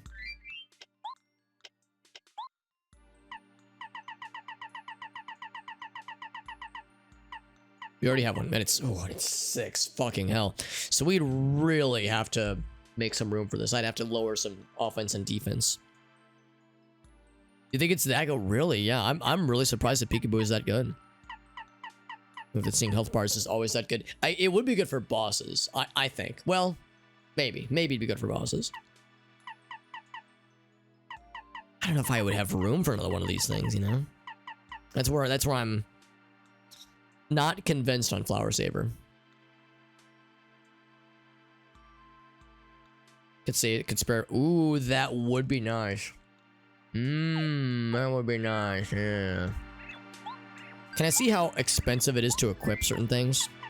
So if I inquire on the Zap Tap. It's kind of expensive. Oh, fuck. Although it is only one. This would complete the quadfecta of attack sound effects. I'm not convinced on Flower Savers. As nice as it is, it's just so expensive to equip. Yeah. How expensive is this to equip? If it's super cheap, I might just go for it. 3 badge points. I don't know, man. I'm just... I don't know if I see the value, personally. Too high. Yeah, that's kind of how I feel. An indecisive guy. I am. Going for Zap Tap. 4, but... Oh, that's the one that was 4, though. Damn, dude. To be honest, I don't know. I feel like I have all that I need right now. There's nothing here that I'm like... But I feel like I really need. This would be cool. But I feel like the health drain would be fairly minimal. And... Well, how expensive is it? 4? It's 3. Yeah. I don't know. Yeah, nothing tickles my pickle. The way that, the other one we got, the big one, I think the one that ups our, offense for hammers and jumps, that one was huge. Yeah. Yeah, that's the thing. I mean, the reality is I could get rid of some defense. I could really get rid of some offense. It's not necessary, but I like them. You know, it's a very selfish worldview. But I've grown accustomed to the numbers and to the defense I have right now. I mean, you see my gameplay and how the defense is a struggle for me sometimes. But I'm just accumulating these star points, and I'm not doing anything with them. I feel silly. All right, I'll make one purchase for sure. We'll complete the quadfecta. So now we can make everything sound stupid. When I equip all these bastards all at once. Let's make everything sound silly.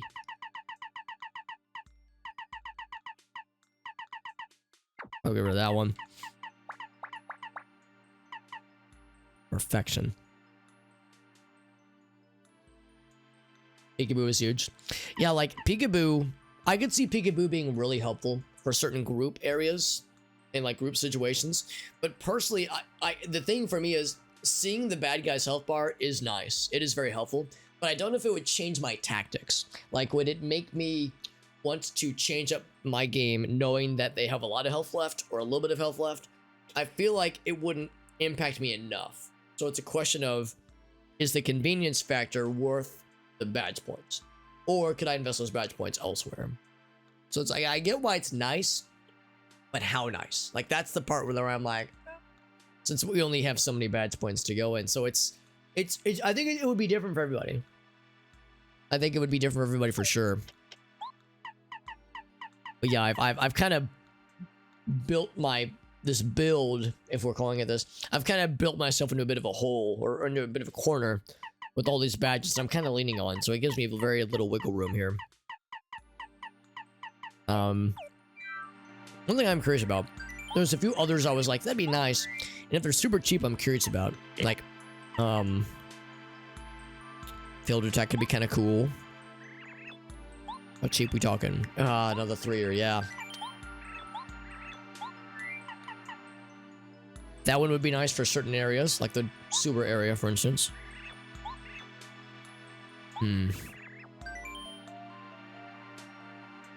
That one could really come in handy for those purple guys. I'm gonna go and buy it. It's insurance for later. They'd be, yeah. That's the thing, because, yeah, the one thing I always come back to when it comes to streaming games like this, games that I never played as a kid, but plenty of you have, is that, like, I recognize that everyone's experience is different, and that, like, when it's a game that was very formative for a lot of people, it's like, this is a game that a lot of people know like the back of their hand. So it's like, you know, I'm getting intel from people who know their shit. Like Priority, like D-Man, like Funny World. So it's like, you know, this is not just the peanut gallery. These are seasoned, professional Paper Marioers who have honed their craft over years, maybe even decades.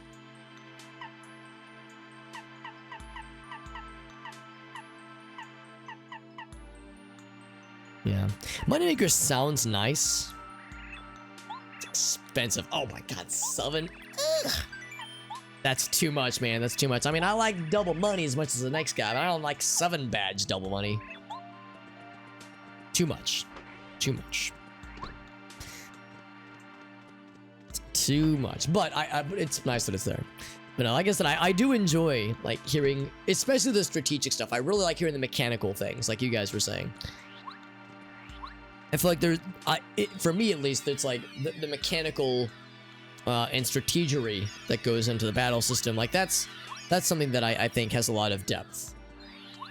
So a surprising amount of depth even for a game that was, you know, for all intents and purposes, primarily marketed towards kids. There's a lot of ways you can play this game, which is kind of cool. Much like Mario RPG, there was a lot of ways to play that game. You know, the war continues to be waged over who's the best, or what's the best party layout. Is it Mario, Geno, Mallow, which is well, okay, confession time. I'm probably a Mario, Peach, Mallow most of the time, but Mario, Geno, Mallow is when you just gotta fucking go. If you just want to pop off and just do damage for days and rely on items to heal. But Peach is sustainable, you know, sustainability. And Bowser's fun, obviously. So like, there's really no incorrect layout as far as I'm concerned. But I'm a Peach, Mallow, Mario man myself. When the chips are down, Peach Marmal gets the build in my heart and in my soul. No expansion packs, that's right, Priority. Yeah, I remember those days all too well. That's why there are some games I know excruciatingly well, such as Ocarina of Time, for instance, that I know more than I need to, more than I should know. Because we replayed it dozens of times and it was great. Excuse me. Spike Shield. Yeah, that's why I removed it, because... Well, actually, hold on, let's think about this. Because now that we know, that's a good point. We actually do have really good jumps now. Yeah, D-Man actually raises an interesting point. For a while there, I was investing very heavily into hammers. But now, our jump is dope. There might be instances where a hammer does more damage than a jump. But, I don't know, man. Yeah, I think D-Man's onto something. We only have the one, Mega Smash, but still, that would free up a single badge point. Because Mega Smash being switched out in favor of Spike Shield is a net gain of 1. That gives us 3 to work with. Oh, also, I need to hear what these sound effects sound like. But yeah, that's a really good point, because it's to the point now where we might really not need the hammer anymore. It was great it was even better for a couple dungeons there. Now we got this sick jumpy, and we're in real good shape. So, I could equip a few 1ers, or I could do a 3er.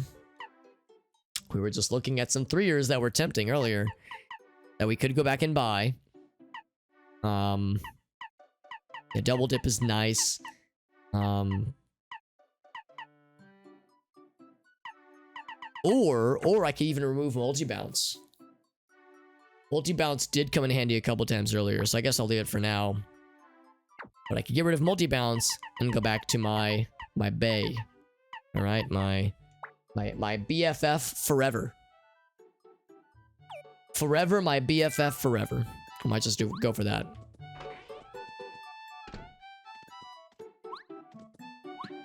Thanks for the hammer, necessarily, yeah. Yeah, I mean, just because, like, the thing is, as long as I'm getting the timing down on the jump, which I think I'm doing a pretty okay job at, then yeah, the hammer has become less, you know, it's still a thing we use in the... Oh, right, the sound effects. Still a thing that we use in the overworld, but yeah, not so much in battle anymore. Alright, so let's go to Koopa Elder. Koopa Elder. Oh, this is not the right way, but I'll look. Distance. Nah, I'm good.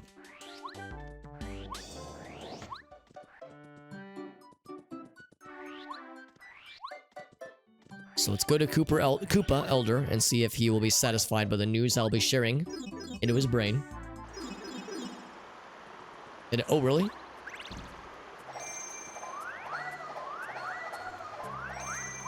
Yeah, maybe in battle it'll make itself known. Oh, what am I doing? Wrong way.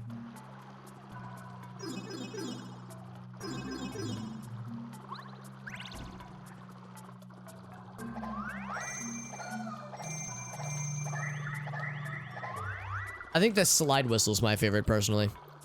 Koopa Village.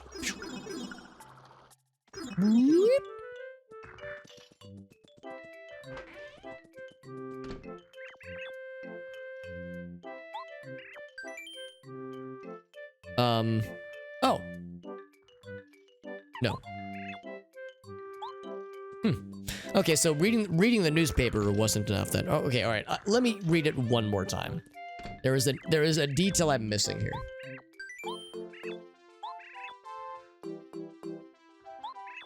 Newspaper would be nice. Read the news, then tell me the news. Maybe I need to like read it and then immediately come here. I can't just like read it, do some things, and then come back. It needs to be immediate. There's a back of the...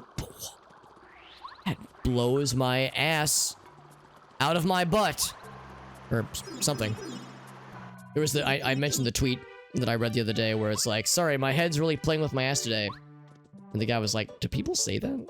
Anyway, thank you, D-Man, pointing that out. That's really helpful. It's a back of the board. It's huge. This is the wrong way. Yeah, this is the wrong way. I'm a doofus. Go north, Alex, you dummy. Back of the board. Is that how it works in real life? If you see a news board posting, like a poster board with like advertisements and like announcements, you have to like flip it over and get like the secret news. Is this the anti-news that they want you to not know about? So we read this one. Let's read the anti-news. Oh my god, the underground news. So gossipy. Wait. X's and O's are hearts. Ass and butt are fuck. Got it. Thank you. Got it. Download the intel. Koopa is gonna be so excited. Yo, Nepsa, thank you, friend, for joining in. Hope you're doing well. Hope you're doing well. We're playing some Paper Mario, and we're reading some sick, juicy, dripping, juicy gossip.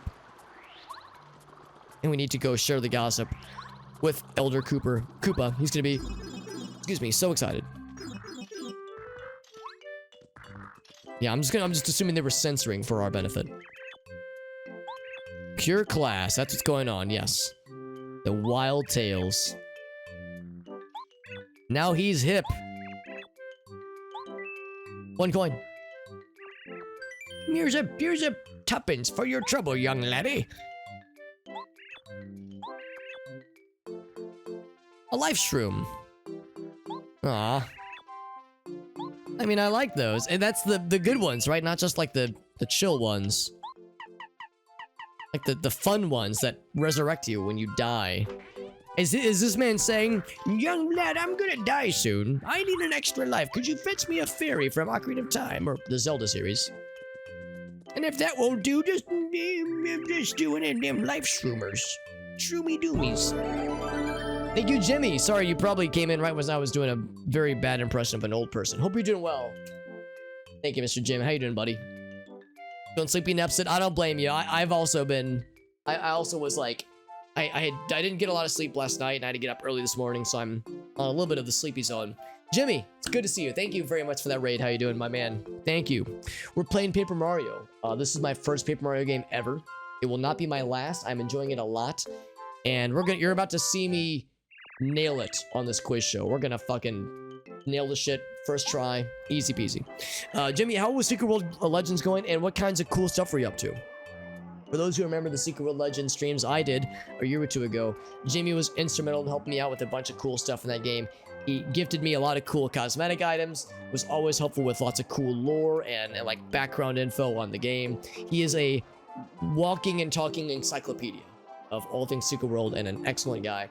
So if you like that game, you should check him out. He's a cool dude and a swell guy, a swell fella, and a friend to humanity.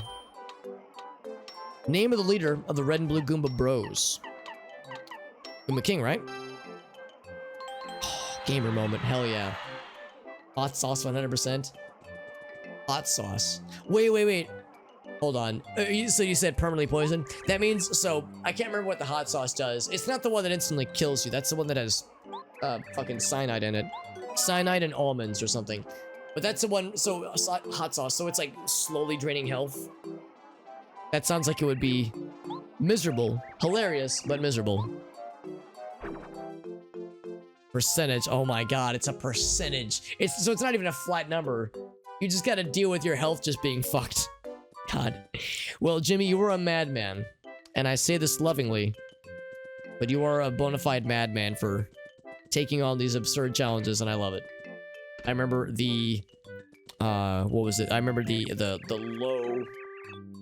low damage. Or I mean, maybe not even so much low damage, but no on-hand, no primary weapon, only one offhand weapon, which meant like half damage anyway. I remember that one he did. Yeah, Jimmy is a challenge fiend. Should deposit that. And yeah, like I said, this is Paper Mario. We're kind of doing some what's the word? Not cleaning up, but just some in-between dungeon tasks. And we're doing some side quests, that kind of stuff. But we will soon be venturing out into the world to head to the next major area. So we have a side quest to give this lad a life shroom, which makes me sad because I like these items.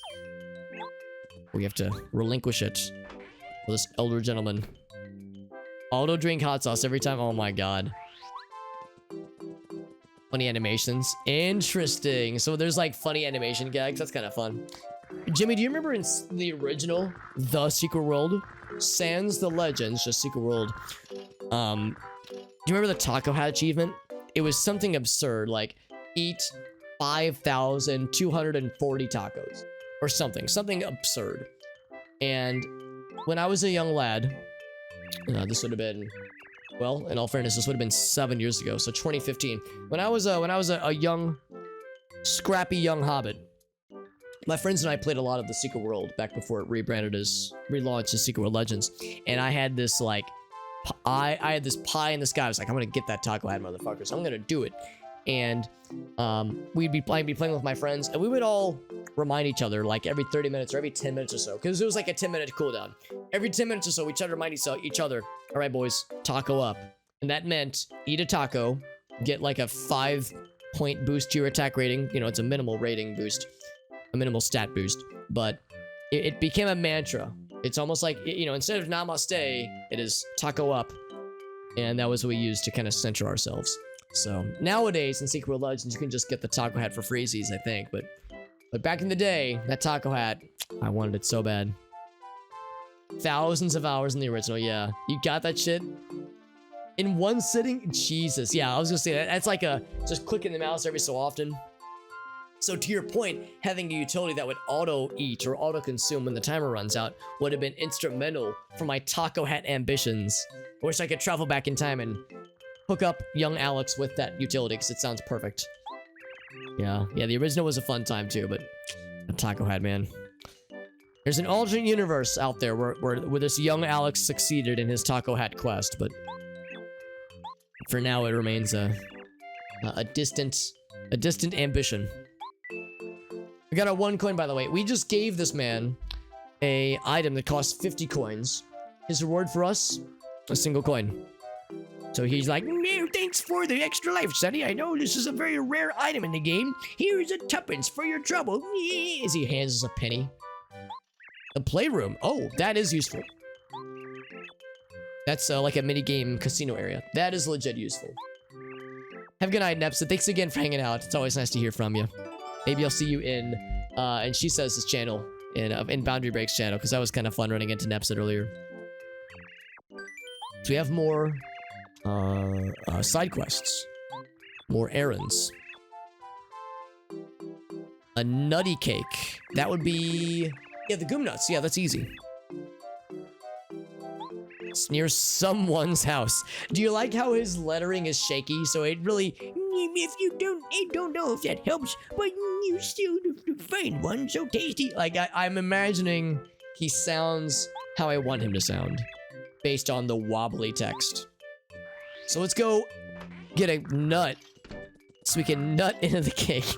Sorry. Yeah, let's go back to, really just Goomba Village. Goomba Village always gives me the best nuts. Nothing makes me nut like Goomba Village. It even made the noise. Oh. There it is. Sorry. Yeah, Jesus is a good guy. I like Jesus. He's a good dude. And I didn't even know for the longest time he streamed on Twitch. I just liked his YouTube channel. Then I happened upon him on Twitch and I was like, yo, this guy's Boundary Break. I love this guy's stuff. He's a cool guy.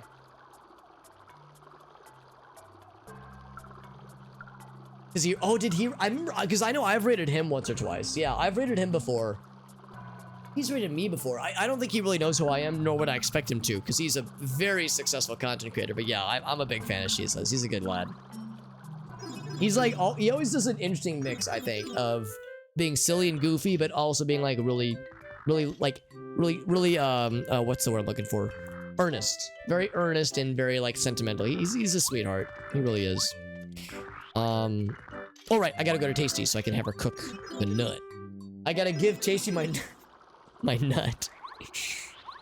I have to nut for her. Okay, I'm sorry. That's it. Okay, no, it's not. One more. Nut. Okay, now I'm good. Get it out of my system. Sorry, I needed that post-nut clarity to really clear my mind. Yeah, this way. Absurd. No, I was wrong. North and then left. God damn it.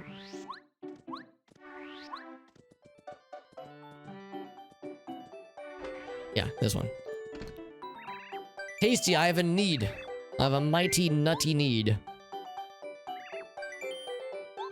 Oh, I mean, no. Oh, fuck. Just the one. Just please. Then I can go back to Elder, and I can deliver my nuts to him.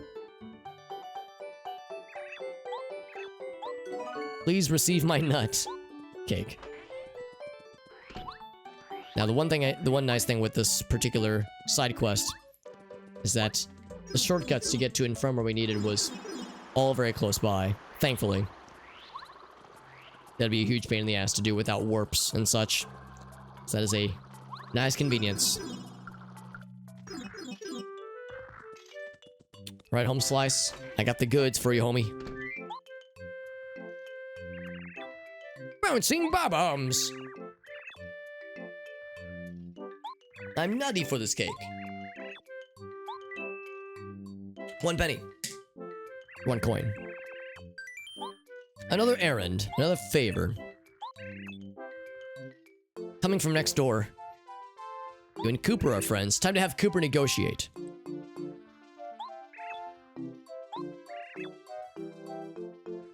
I'm at the end of my rope, he says. Son, I'm dying.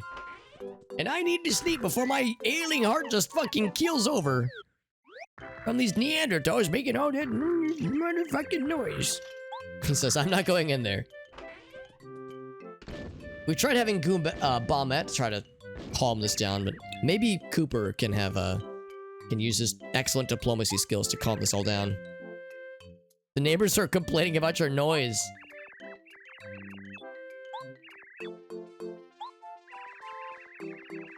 Stop brooding over her, yeah, man. Dude, it's not worth it. It's not worth it, man. Dude, you gotta have some self-dignity, man. Right. Cooper. Oh, maybe that's it. Maybe violence is the answer.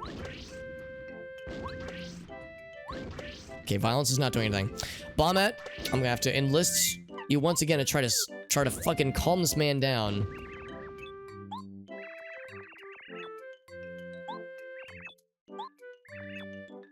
It's no use, Billy. Yeah, she says, enough! Enough is enough! Says, I will put a restraining order on your ass if you do not stop this fucking stalking behavior. And besides, you're not my type. Calm down before you blow a fuse. I will personally murder you. She says. You talk too much, man. Dude, let this be a lesson to all of us. You know, we've all been there. We've all had unrequited affections, maybe even unrequited love. You gotta just recognize that going overboard like this does nobody any favors, especially the subject of their obsessions. You gotta play it cool. You gotta like know when to take the L and just go off on your own and do some soul searching, man.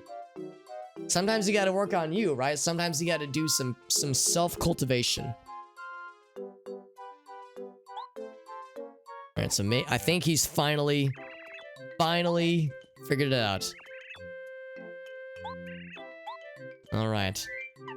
Cooper, what do you think, Cooper? Alright, it seems like it's the same.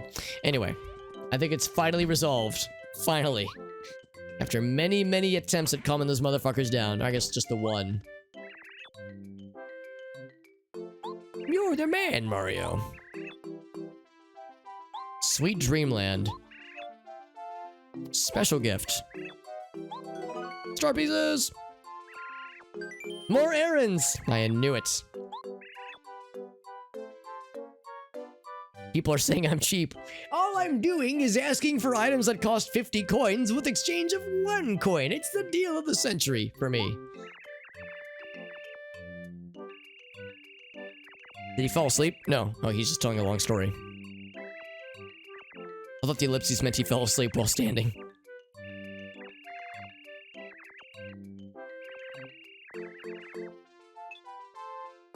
Just the sign that Mario was falling asleep.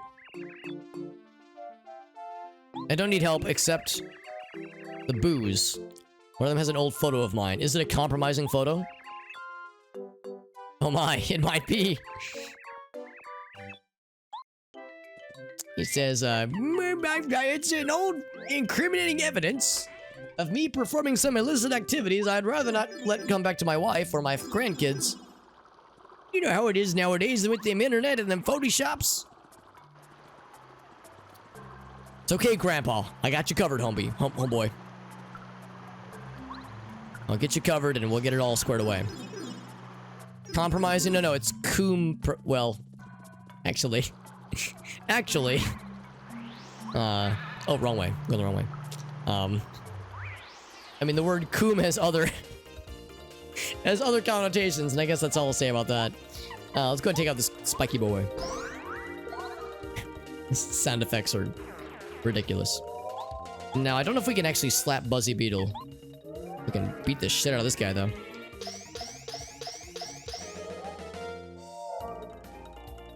Oh, he's not dead. Ah. Boing. Boing.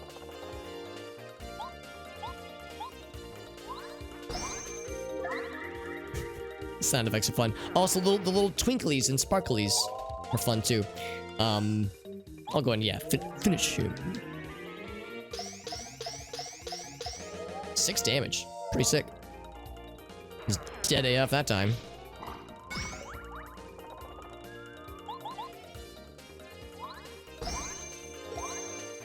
I think the little sparkles and bells and whistles, like the visual effects, are a result of the goofy sound effects things.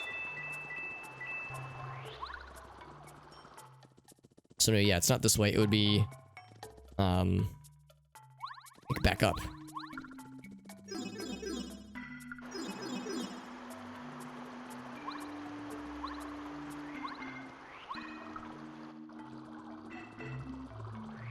We go the other way.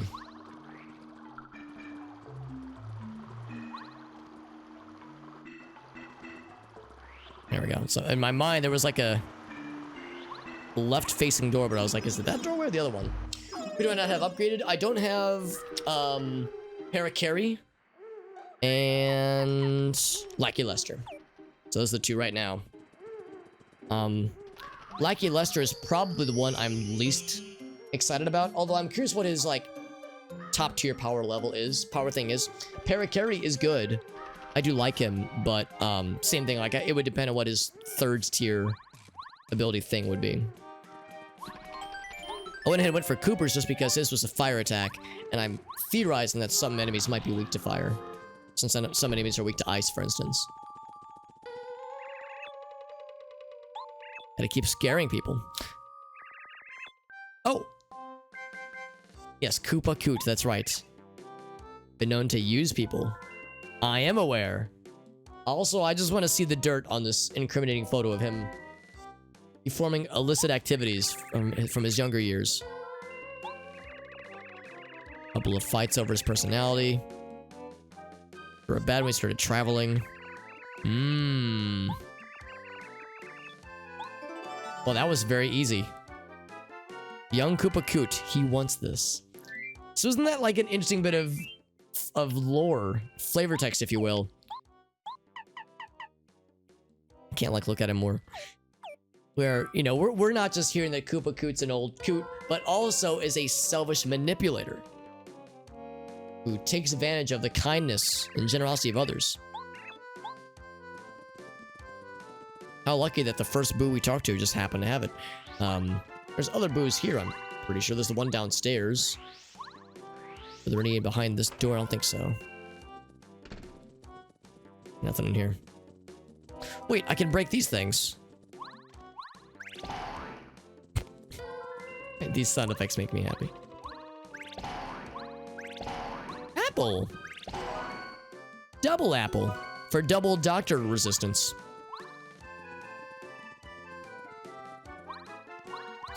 Oh, you can't... Right, you can only go up. You can't have, like, upwards momentum or lateral momentum with the height gained.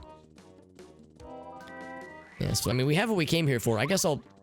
I mean, I could buy one of those one-up mushrooms if I really wanted to, but... I don't know if it's really a necessity.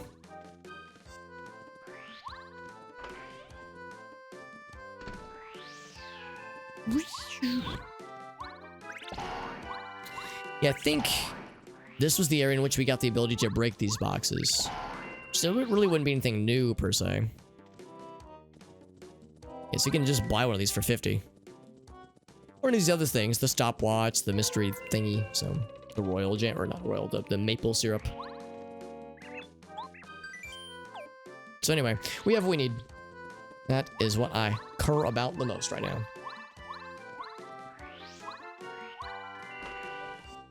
Like this door looks like a chocolate bar. Is that a sign I'm getting hungry? Nah, never. Me getting hungry 4 hours after eating dinner on a Monday night? Never. Never happened. It's complete fabrication.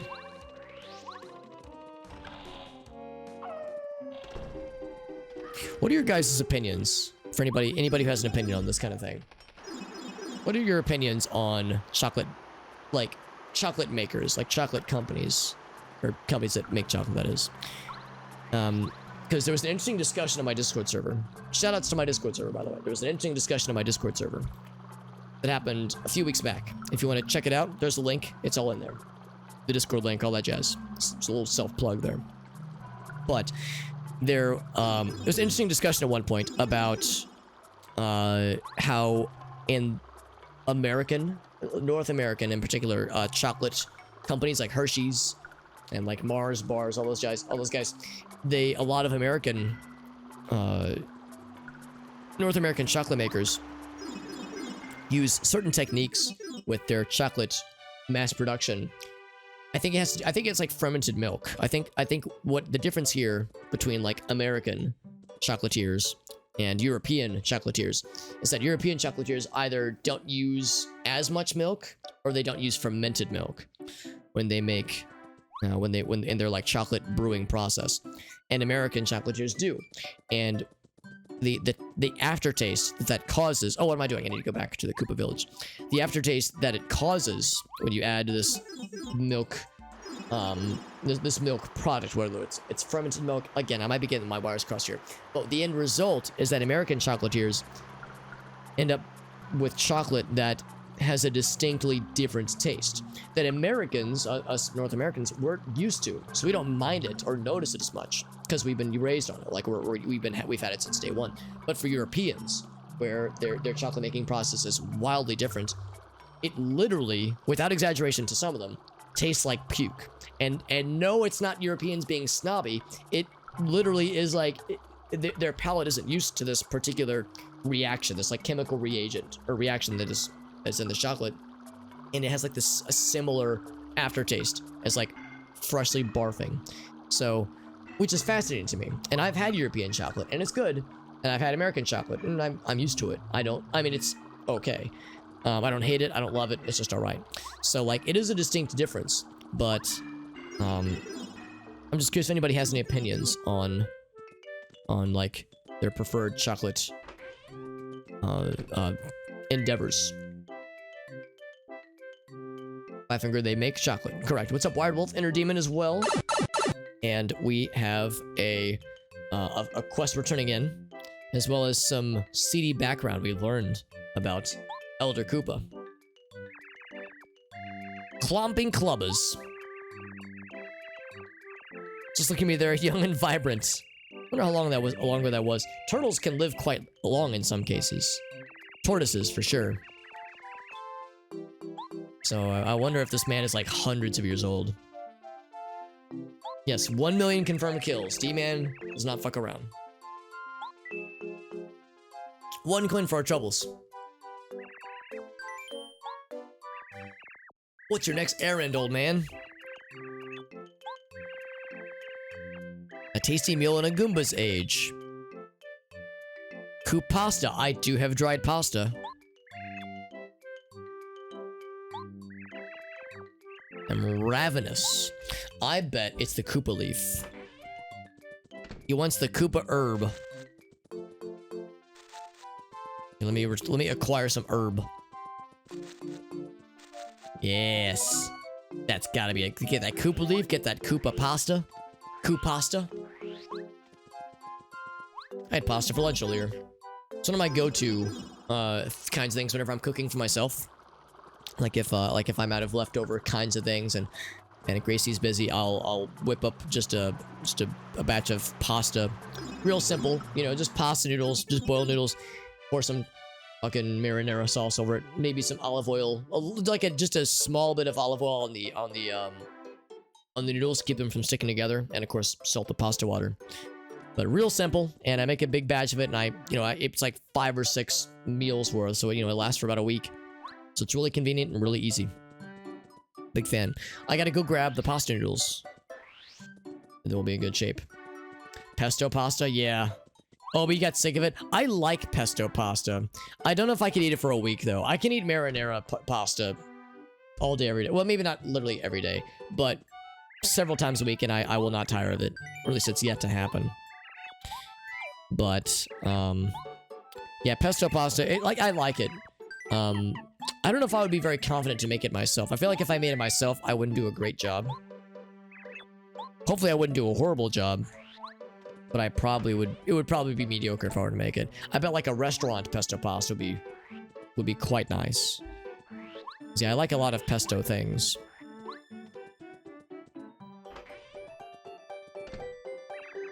All this pasta talk, by the way. I hope we're all getting hungry. Have I heard of pre-sales? I have not, Chubbles. Is it like an IRL phenomenon, or is this like, well, I've heard of video game pre-sales, like pre-ordering a video game or pre-ordering something. But I have a feeling you probably are referring to something specific. Like it's like a proper noun, like the named thing. It's all you ate for a week. You'd be surprised. I could eat marinara pasta. I mean, I'm gonna eat it for 5 or 6 days in a row, and I'll probably make a batch sometime next week. So it's a very steady part of my diet, and I like to think fairly nutritious. It's low impact calorie wise. It's not super fattening or anything. It's probably got a bit more sodium than it needs, since I use the store-bought pasta sauce. But it's like, for me, it's like a pretty solid go-to. It's kind of boring though, is the thing. But I am a eat to live, not a live to eat person. I eat not because it gives me joy, but because I need it to fuel me. So like I like things that taste good, but I'm not like a gourmand. Like I don't need like variety to feel good in life. I can thrive on like boring stuff and be just fine. So I'm just weird. It's what it really comes down to. I'm a weird fucking dude. Computer science adjacent job. Pre-sales. Yeah, I've never heard of like a job title in pre-sales before.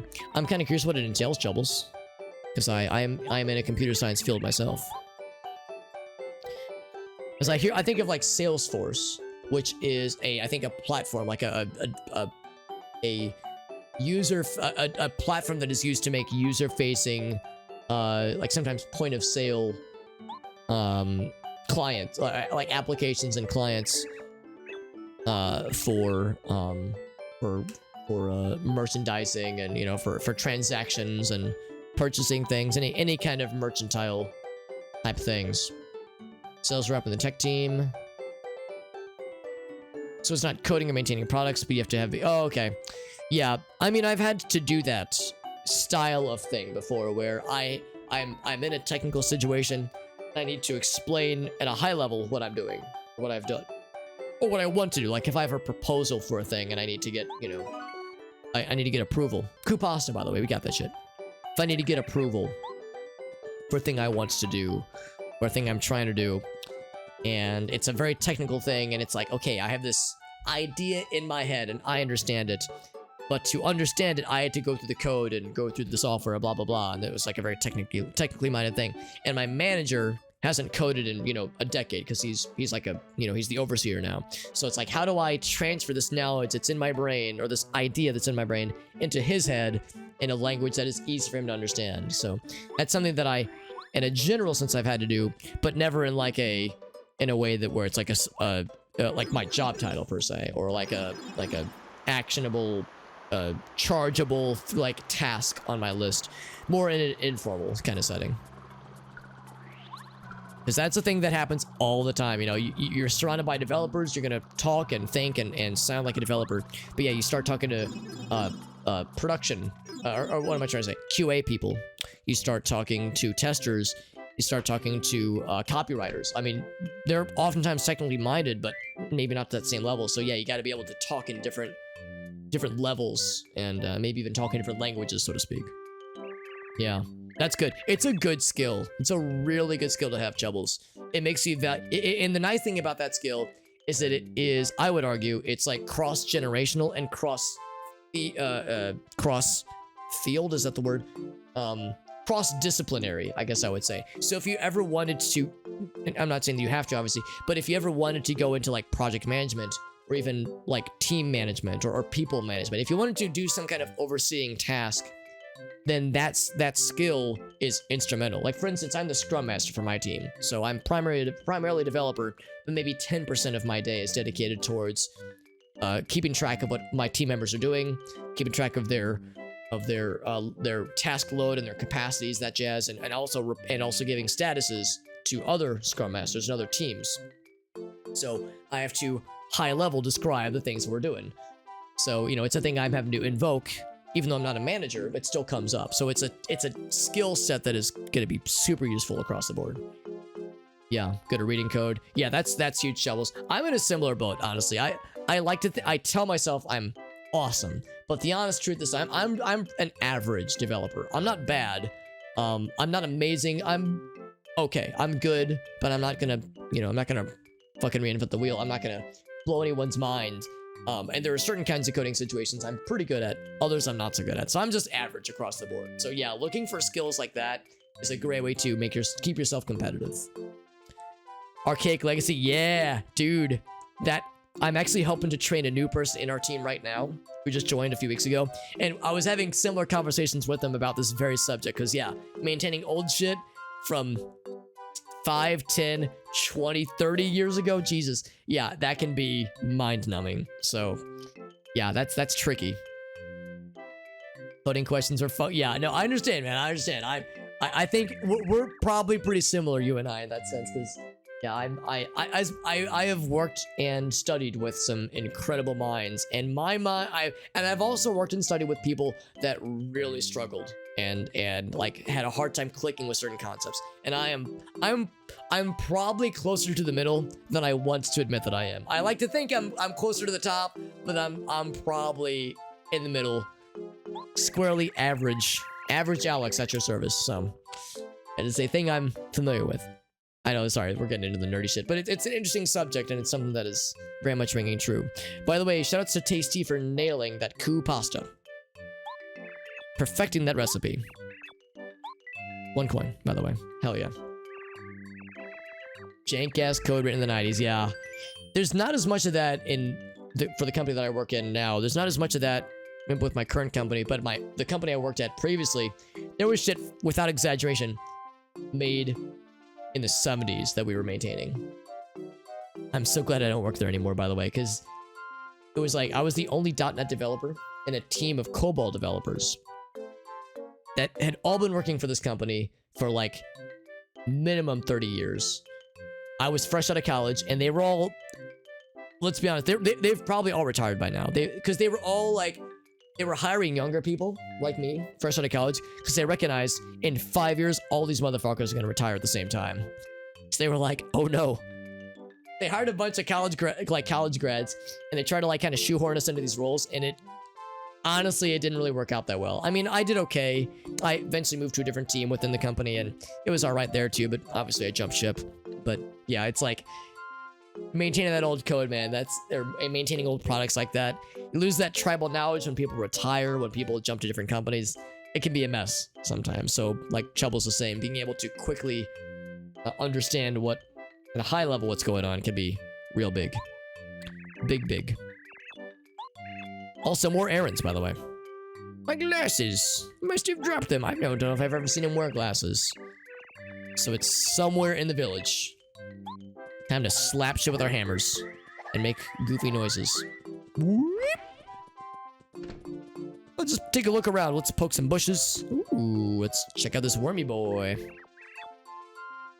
Cowies, he says.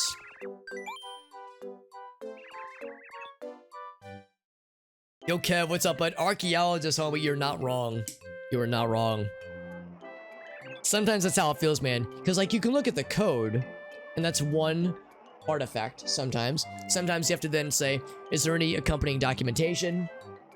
Are there any screenshots of how it should work? Is there anybody I can talk to? Like, all these names are people that are retired now or no longer work for the company, so who can I talk to? Sometimes it's like an archaeological investigation. Sometimes it's an anthropological, cultural deep dive. Like, sometimes you can just go into some fucking rabbit hole. Sometimes it's like, I've been looking at this for days, and I'm nowhere close to understanding this damn thing, so it is so easy to get got. By the way, his pants, well, his overalls are blue. His shirt is green. He's got them blue overalls. That question was so easy. Then you have this motherfucker being like, how many windows were in that building you saw at the beginning of the game and haven't seen since? So, that one was much easier.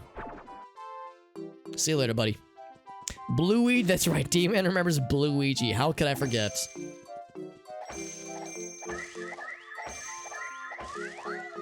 I needed the slide whistle. I really like the slide whistle. He says, so sleepy, time to take a nap. You can rest here at the village. Now I'll be impressed if this old lad somehow got his rickety scrungy ass up there. Okay, he did not, but I would have been really impressed. Can I jostle these? I cannot. Beat Bowser, please.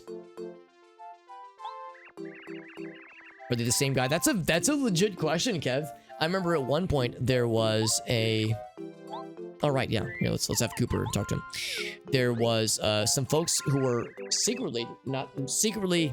also not so secretly, hoping for Paper Mario to be a playable character in Smash Bros. Because I think that'd be cool, and Mario is great, but Paper Mario does kind of have some unique abilities that regular Mario never gets to utilize. We never see regular Mario with his hammer, for instance. So, I think the official explanation from Nintendo might be that they are truly unique. But yeah, it'd be cool if there was some kind of, like, official word. Mario Luigi Paper. Oh, interesting. So yeah, that might be the answer right there. Got some interviews. Starting senior year. Nice, Chubbles. That's exciting.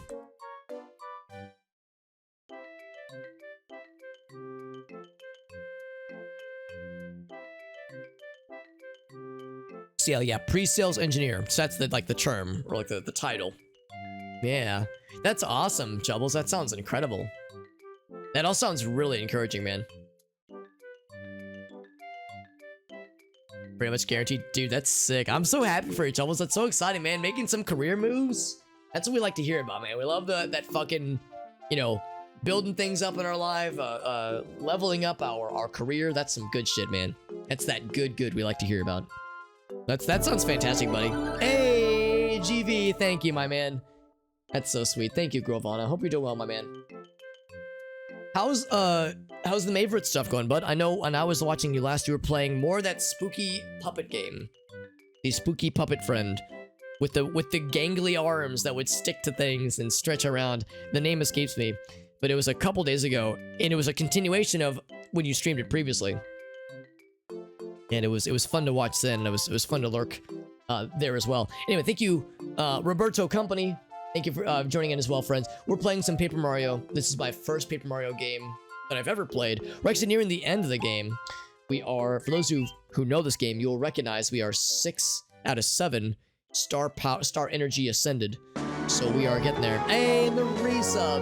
GV, thank you. 18 months, that is our second sub baby. GV, I hope our second sub child has your beautiful eyes and your handsome smile. Thank you, my friend, for that raid.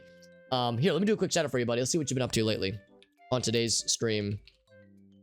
Yeah, the puppet game that I was watching you play was like, again, like it's like a puzzle, scary horror game, and yeah, it was really fun. And you were doing some Isaac.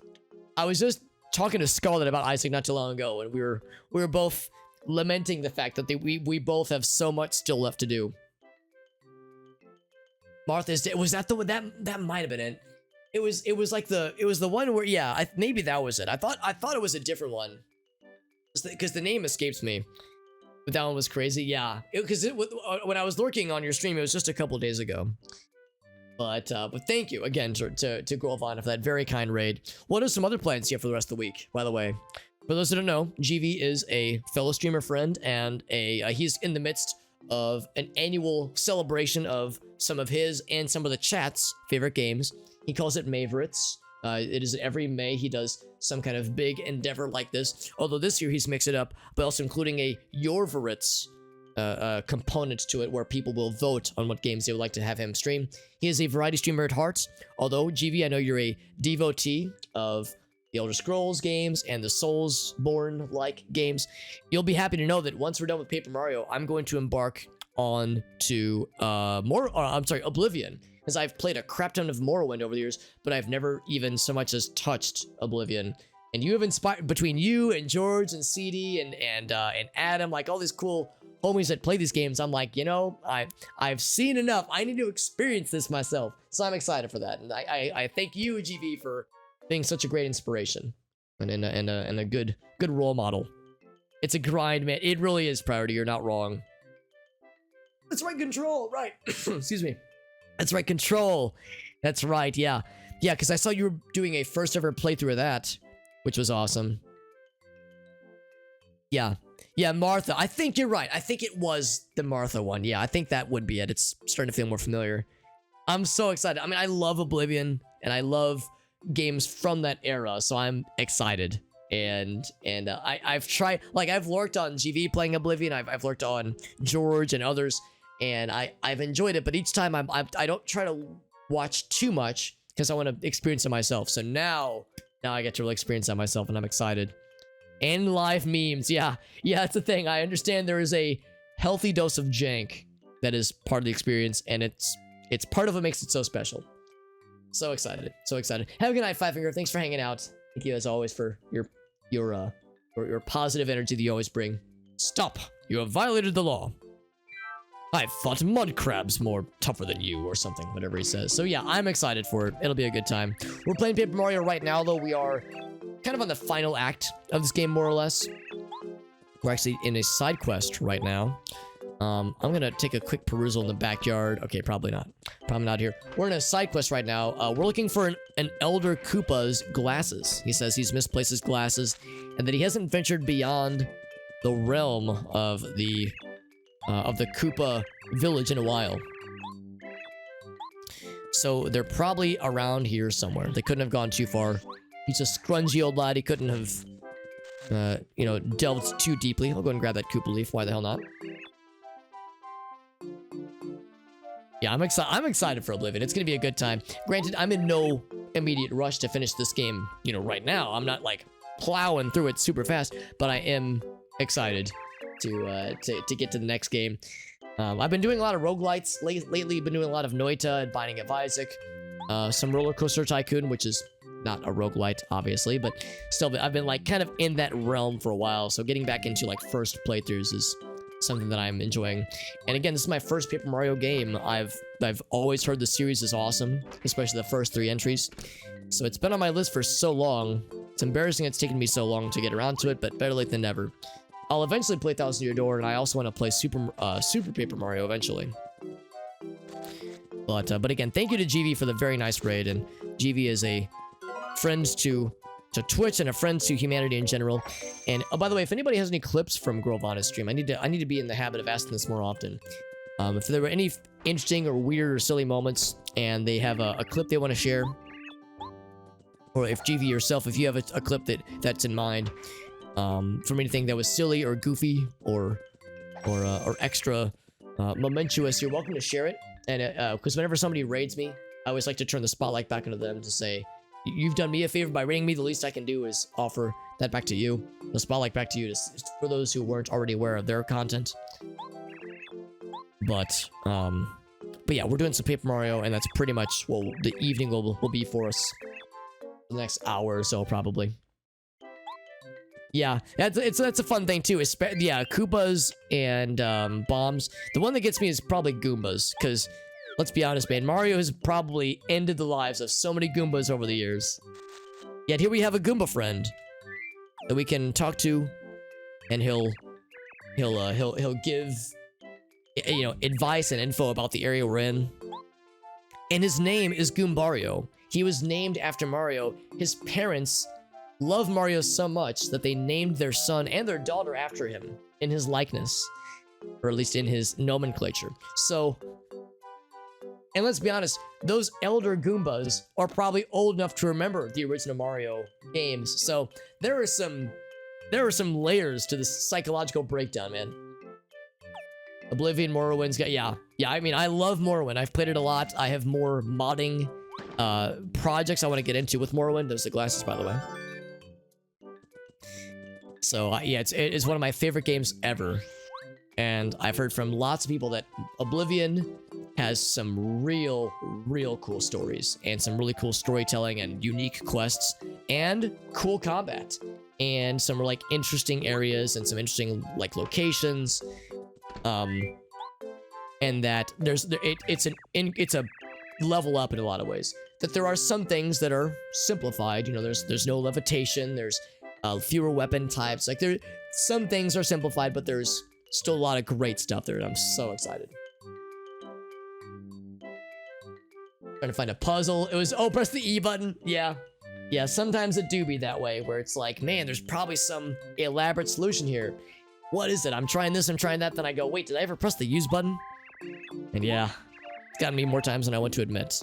Technology's great, isn't it? You're right, Cooper, or Elder Koopa. Skyrim looks good. Yeah, that's the thing. I've heard a lot of people say that Skyrim is a very good game, but compared to Oblivion, it's better in some ways and falls short in some ways, which is just how it goes. And the great thing about the series is that there are people in all walks of life that have, you know, their favorites between the 3. Or even Daggerfall, which is a very different experience for sure. Also, all of our trouble, 1 coin. Money well earned, I'd say. Time for a cheesecake break. JD, without any context, that sentence makes no sense. Or it means you're a cannibal. JD's like, man, I've been working on gnawing on this leg for a while. I need something sweet to break up all this savory leg meat I'm consuming. No, JD's working on a Gundam model. And some mid Gundam cheesecake is something I'm happy to encourage. Because when I think Gundam, I think cheesecake. Dark Brotherhood questline. Would that be in Tribunal, right? If we're talking about Morrowind? Because yeah, that was pretty interesting lore-wise. I'll be honest, I love the Morrowind base game. But the Tribunal expansion, the Blood Moon expansion, I liked them and I'm glad I played through them. But I feel like once was kind of enough for me. Like, I like the things they added. The weapons and the armor types and like the new enemies and all that jazz. But like, some parts of Tribunal and some parts of Blood Moon felt like a bit of a grind. Oh, it's in Oblivion. Oh, okay. Because yeah, I was going to say like, the Dark Brotherhood stuff in Morrowind is cool. But I didn't love it like I was hoping I would. The base game is so good. But it just was missing a certain je ne sais quoi, as we say. Museum, yeah, it's like it's cool. Like there's some really neat stuff and some cool encounters, some really cool dungeons. But I love the base game so much. It just set the bar too high for me. So when there's more Morrowind, I expected that same level, and it just came up a little short in some ways. Yeah, some MacGuffin. Yeah, there's some of that in the expansions for sure. But base game is so good. He needs a tart pick-me-up, by the way. Oh my god, I just got rid of my lime, dude. I sold that shit like an idiot. Or no, I didn't sell it. I sold it. Or no, I cooked with it, I think. Interesting, too, that he wants just a lime. Just a lime.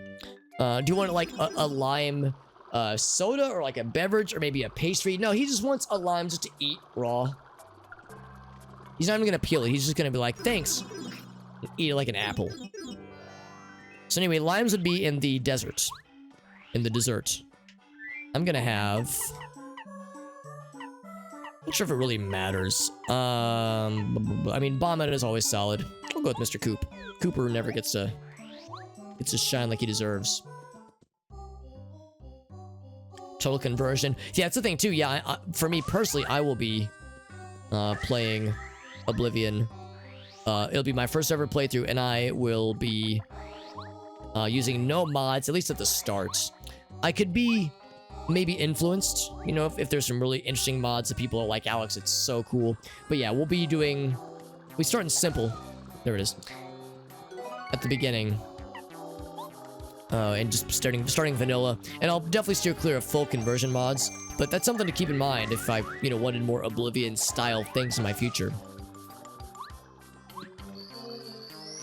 This Enderal, I've heard, is incredible for Skyrim mods. I've heard it's like really, really, really good, especially if you like maybe the more Oblivion era of Elder Scrolls. It might not be as total as advertised necessarily, and yeah, I mean, apparently Enderal is like really something special. I don't know about Nehrim necessarily, but Enderal apparently has been highly recommended. Highly recommended by people who know that I love Morrowind. So, since they know I'm a sucker for the old school stuff, that is hella encouraging. Alright, so we got the lime. Go back to Mr. Elder Coop. And give him the scoop. Here you go, buddy. Here's your entire giant lime they're gonna eat in one bite.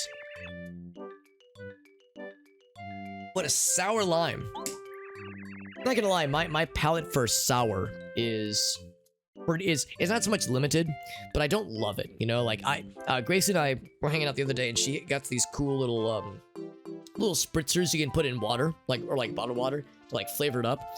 And she got a strawberry lemonade one that she loves, and I took one sip, and it wasn't overly sweet, but it was so sour. It was like, oh, it woke me up, but I was like, it's not my favorite. So some people love, and she was like, I love this. Like, some people just love big sour. I'm a small sour man. I just can't do it. Just too much. Cool Khajiit models. I'm so excited for Oblivion, man. It's gonna be so fun. The one thing, there are things I'm a little sad about, because I've heard that there's some less depth. I don't know if it's Oblivion or Skyrim, but one of those games, they like change the models where like the legs on Argonians and Khajiit are like regular people legs now, because I kind of like the beast leg formation they had with like the shape of their feet and their ankles and their legs. Thought that was interesting in Morrowind, so it kind of made them feel that much more otherworldly and weird and special. So like some of that stuff where they've like simplified some things, I'm a little sad about, but other things I'm very excited about. Enderal difficulty curve. Ooh, interesting. Yeah, that's a shame. If it went to trivial, that's kind of lame. What's up, Insig? Controlling the world, that's right. Yeah, normal for everyone. Yeah, so that like, I'm sad about that. I don't know if Oblivion has that, though. Special gift, he says, for that lime. 3 star pieces. Yeah, humanoid legs. That's it, yeah. More errands, by the way. We have so many. The cookie. Oh, fuck. We just heard about this, man. Yeah, but we don't know how to make it. Oh, the Koopa leaf is the other part. Darn. I need to get some cake batter. I need sweets post-haste. I think we can buy it at a shop somewhere. The question is where. So we do have... Let's see here. We got 1 Koopa leaf, so we're good there. It does, yeah. Like that's something I'm a little sad about, but those kinds of things are mostly just flavor anyway, so it's not like a deal breaker necessarily. I need that cake mix. I don't have any on me right now. So we'll have to go probably buy some. Gotta get that cake mix. What's up, Whale? Get that cake. So let's check out a few shops. I think we've already looked at the shop here. I don't think it had it here. I'm gonna say it's probably... I think we first saw... Oh, hello. We first saw cake mix ever in the Shy Guy zone. Was there ever a Shy Guy shop? I guess there wasn't. We'll check the Toad Town shops.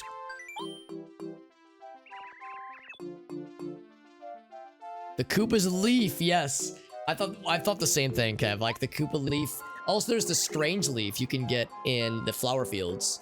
It's like, wow, Mario, you're hitting that strange leaf kind of hard, man. It reminds me of the Black Sabbath song, Sweet Leaf. How many members? There's Grandma, Grandpa, Ma, Pa, alright, 6, yeah. Easy. Easy money. Star piece.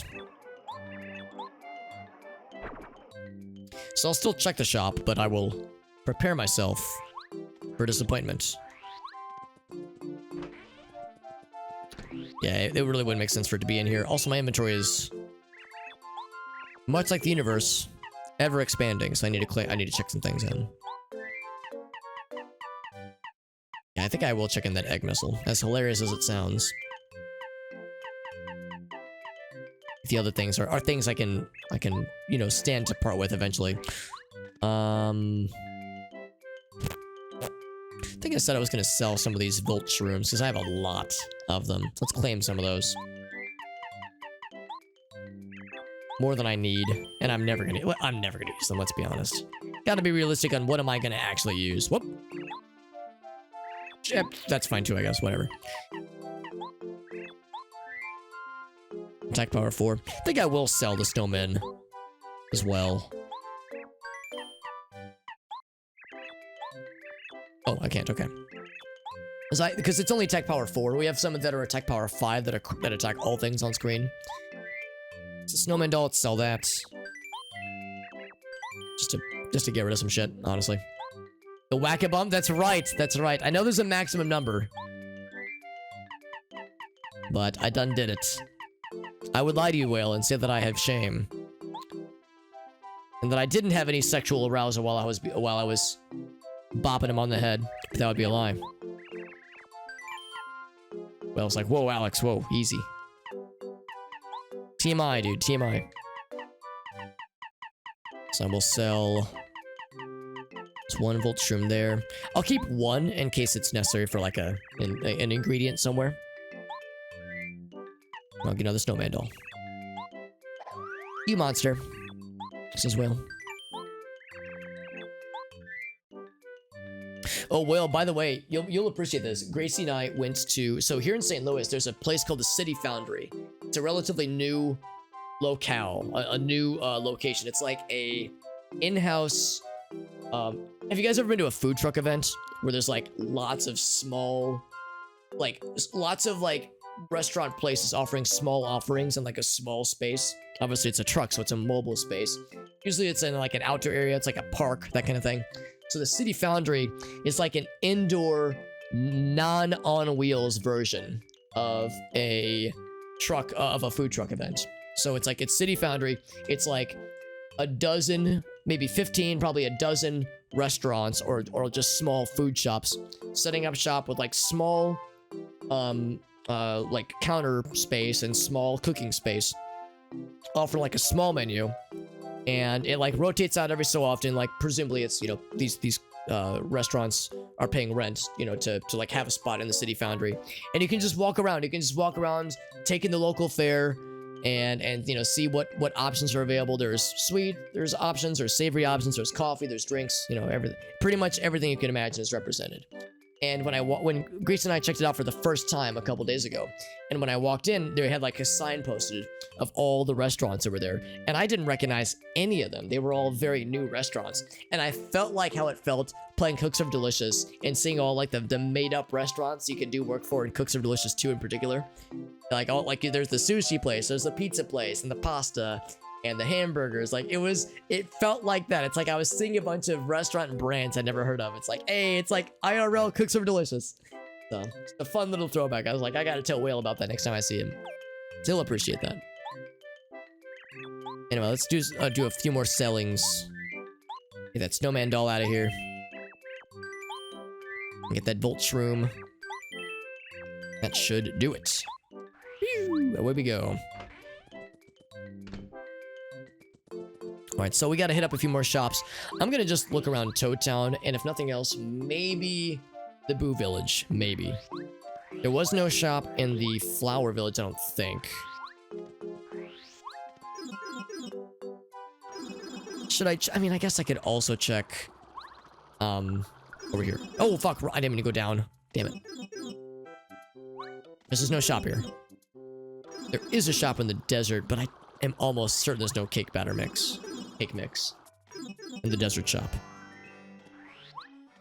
Cakes in the desert where there's a lack of moisture? Are you kidding me?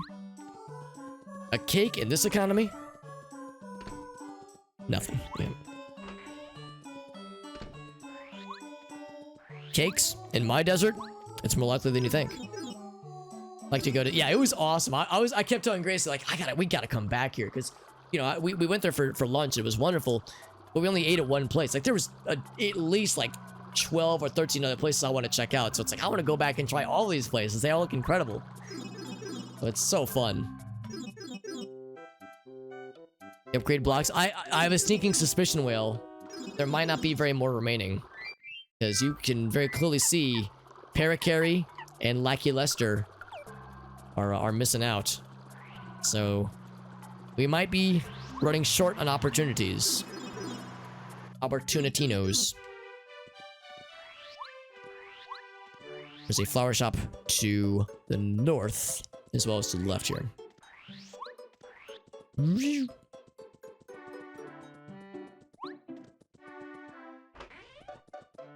Yes, there's the martini, the tasty tonic.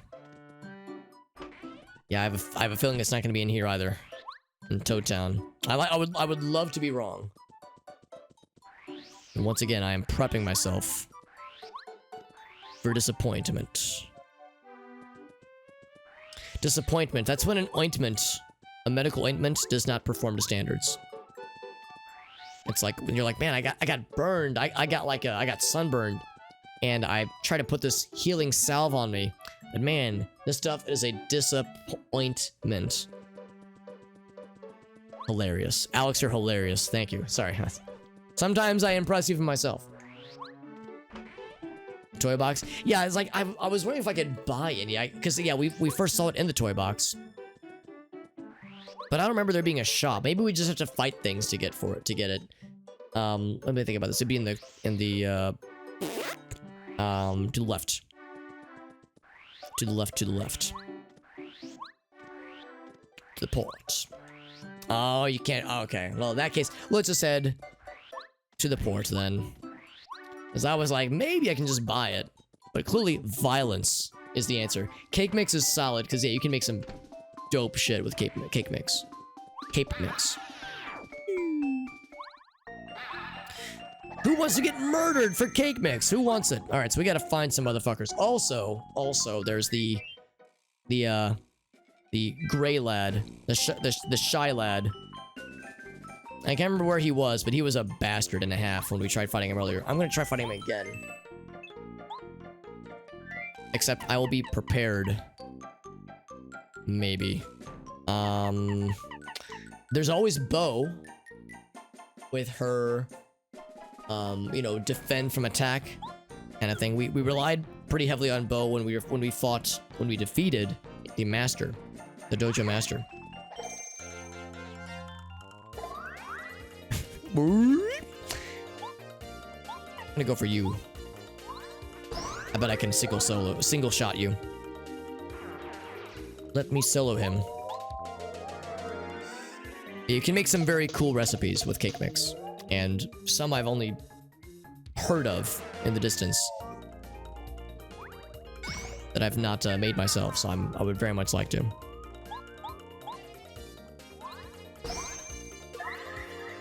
Boing, boing, boing.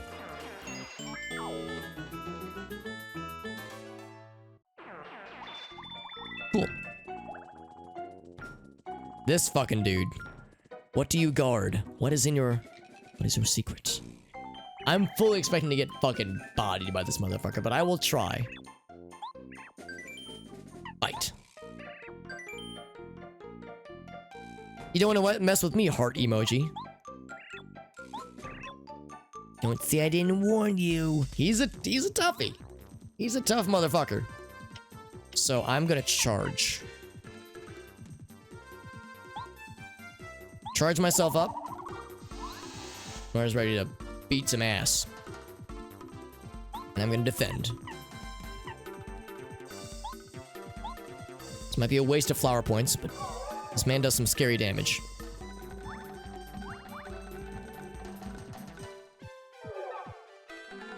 So now I gotta get my gamer timing down, alright? Here we go. That's why you do this right.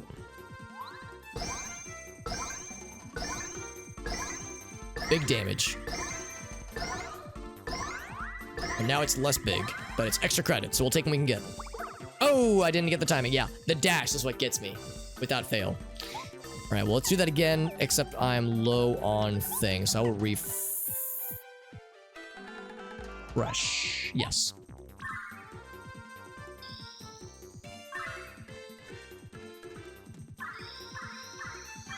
Yeah, he's a spicy boy.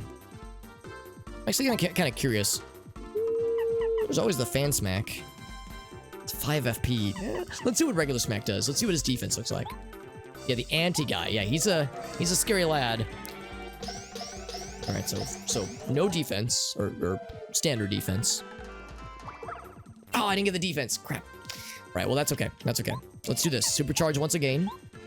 Get some good damage earlier. Then I will out of sight once again.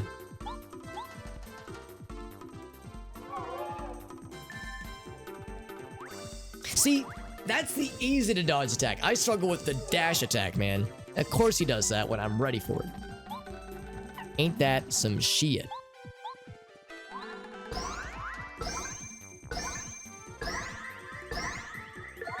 Alright, not bad, not bad. Oh! And I was worried. Easy money. Never even broke a sweat. How can she slap? When she's a ghost, we'll just say she materializes her fist and nothing else. Our prize, 1 coin. Oh, that's legit good. That's legit good. Yeah, that's a good point. Yeah, normally he would do 10. He's a scary guy. When you first encounter him, I guess it's possible to beat him, but oh, good luck. He's a scary man. But we are scarier. Hell yeah. So we've killed 2 of the 3 presumed optional scary lads. Can't see Koopa is all that stands in our way. Another power plus. So you already know what's happening here. You know I'm like trying to slap some shit together. We can make it happen.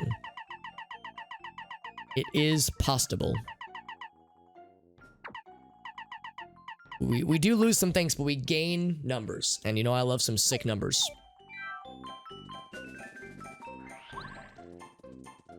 Come here, cake mix. It's a good strat. It's a good strat. It's a good strat that seems like once you find the badges that allow it, it allows for some cool gamer shit. Yeah, he's a scary guy, but the badges we have kind of made it a relative pushover. Undertale does have a good soundtrack. Although I've yet to play it. Confession time, I've not played it. Ooh.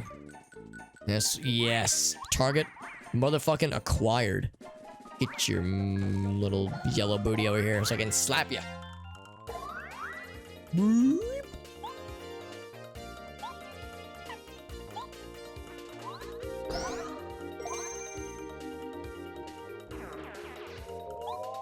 Finish him. Cool, good, super, super, super.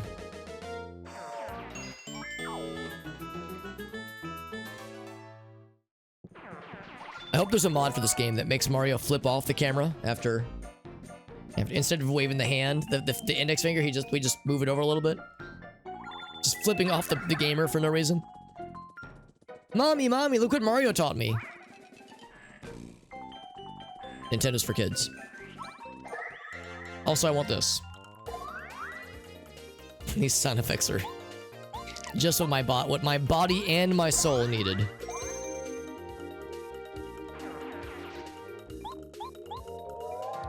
Imagine for people who have 100% of this game and they want to get all the star pieces and all the recipes and all of this and that. I bet they've had to grind out the toy box, Shy Guy toy box, for probably what feels like hours. You get enough well, actually, I guess with the spin attack thing, you could probably quick plow through a lot of these, but still, it's a lot of going back and forth. It's a lot. And this is not a 100% playthrough. That probably goes without saying. I'm a filthy casual. The filthiest of casual. Whale says, Alex, you have no fucking idea. I really don't. I really don't. And I acknowledge the struggle you endured, Whale, and I do not relish it. I do not envy it. It is a cool area, though. Yeah, I like the aesthetic of the toy box and just the overall theme. It's just fun. Boing, boing, boing. So time for some cookies. Koopa leaf. And the tasty mix. You've 100%ed it. It's impressive. I don't know how long 1000-Year Door would take to 100%, but I'm guessing there's probably even more content in that game, if I had to guess. That is oftentimes how these things go.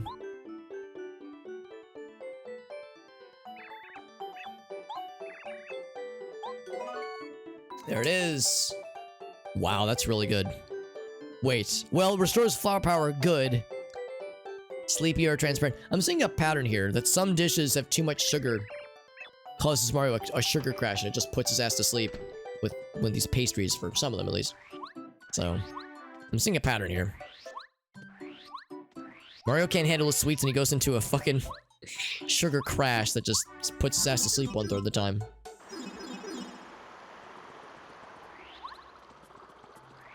So now, what possibly else? What else possibly, rather, could remain? We've done a lot of favors for this man. Here's your goddamn cookies. Lines of albino dinos. I love his interjections. He vibrates stuff like, yeah, that's probably it. It's like a sugar, it's either sugar crash, a sugar, like, it electrifies his electrons. Like, it gives him a positive charge or a negative charge that zaps things around him. Or, yeah, it like gives him a sugar high that makes him vibrate with intensity and he just like phases through existence. Do you remember that when he was like, I've got a fucking snack attack. I've got a snack attack so lethal. I need this cookie now. And we give him this cookie and he goes, thanks, I'll put it in my pocket for later.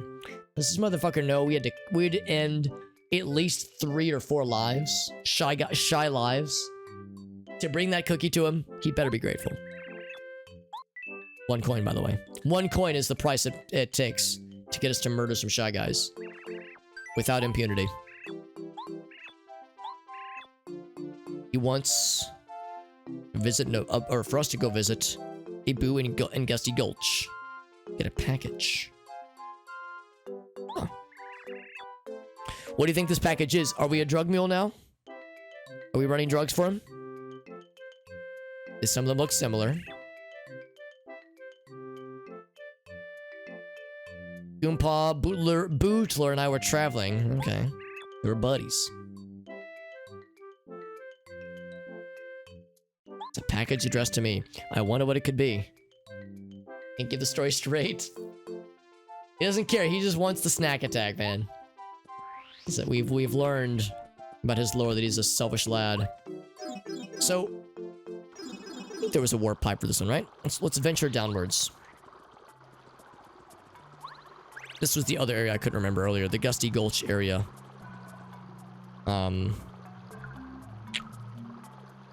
Yeah, it'd be this way. Oh, was it though? I can't remember.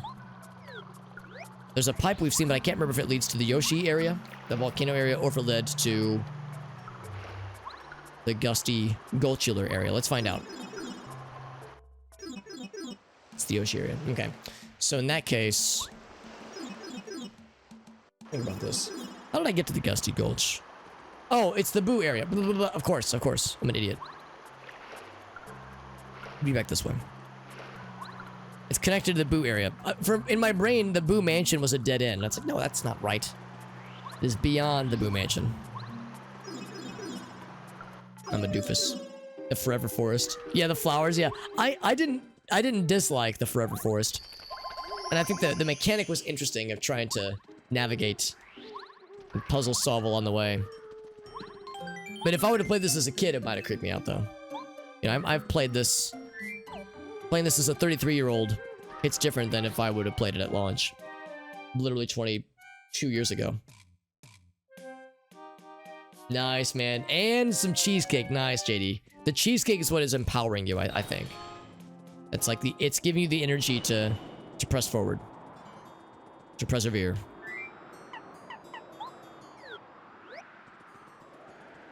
Swim through the sewer water. Yeah. And the great news there is we're not paying the fish friend. They're doing that shit for us for free. So we're causing them to breathe in fucking sewage water. For my own selfish gain. Oh, the power of cheese. If I don't finish this, I'm not gonna clean it up, yeah. No, I understand, man. Sometimes building those models can be an endeavor. You need to be paler if you want to be a proper ghost. Dude, I'm already super fucking pale, so... Look how pale I am, he says. I've seen paler? Oh, whoops. I didn't mean to initiate another conversation. No, I can't talk to these guys. They're too high up. We'll just poke around and see whomst is who. Painting the Endeavor. Yeah, this weekend's Gundam. Yeah, it's stepping stones. Yeah, sometimes there's a lot, though. Sometimes there's a lot that's involved. Especially if you want to go in on painting... and like filing down the extra little breakaway pieces and all that jazz. So depending on how detailed you want to get, there can be a lot.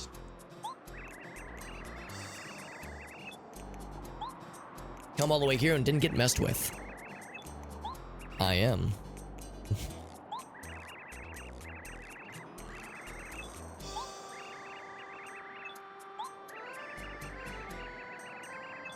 Let's wander around here. Now, I wonder if we have to find it by commencing the wandering. Swimming in raw sewage. Sounds great. Sign me up. We already did that one. That was just a plain-ass one-up coin, I think. All but one.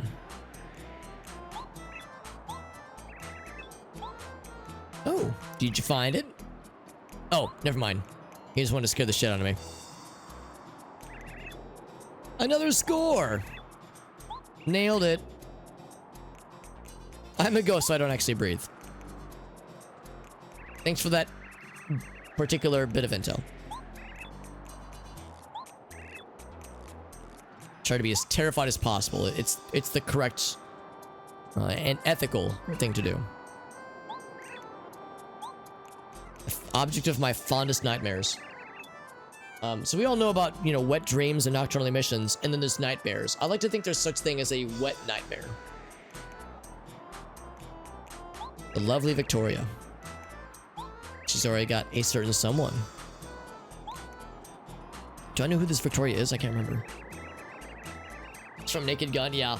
I was thinking the same thing. I was like, that sounds like some Naked Gun energy, but I've seen one or two of them, but I can't remember which ones I have and have not seen. It was the first one? Okay. What that kind of, yes, that kind of moisture. That is the fluid we're referring to. So I've been practicing. That's why those stars need to be back in action. Victoria's come back. She was the first one eaten by Tubba Blubba. I can't see her because she's a ghost. I confess my feelings, but how to tell her? Maybe this is another side quest. Fireflower, yes. Revolt Shroom.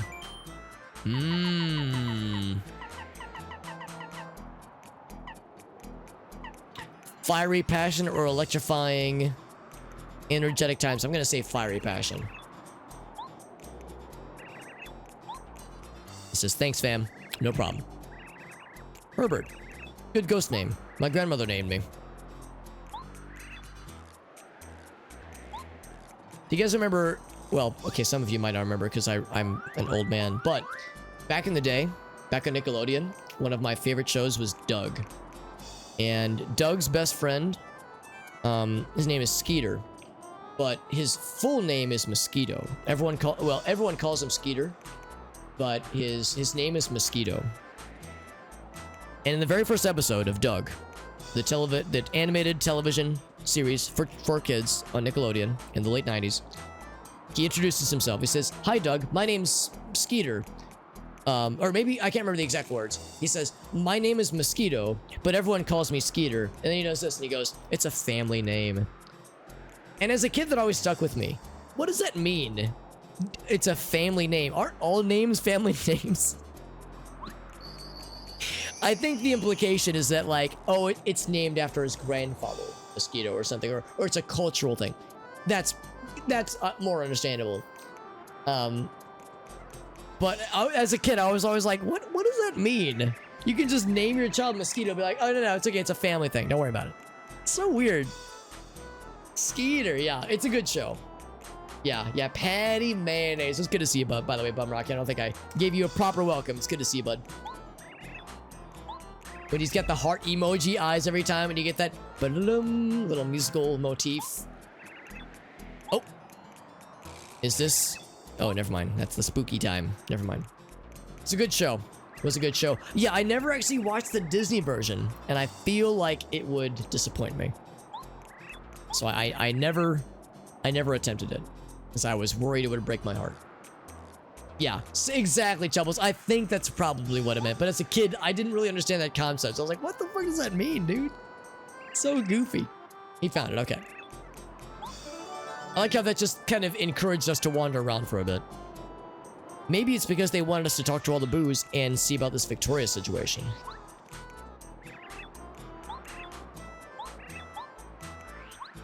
Is it you? Okay, so nothing else. Nothing else new, at least.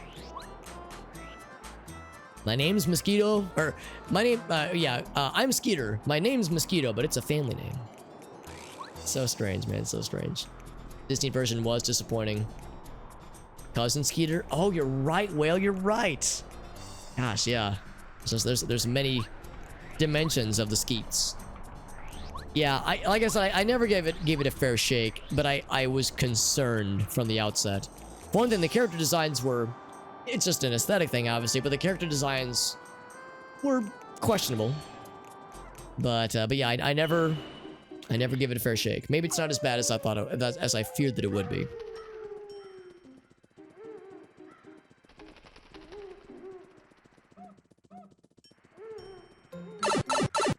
Oh my god, what was I doing again? Sorry, I'm getting distracted. This is so fun. All this ridiculous nostalgia.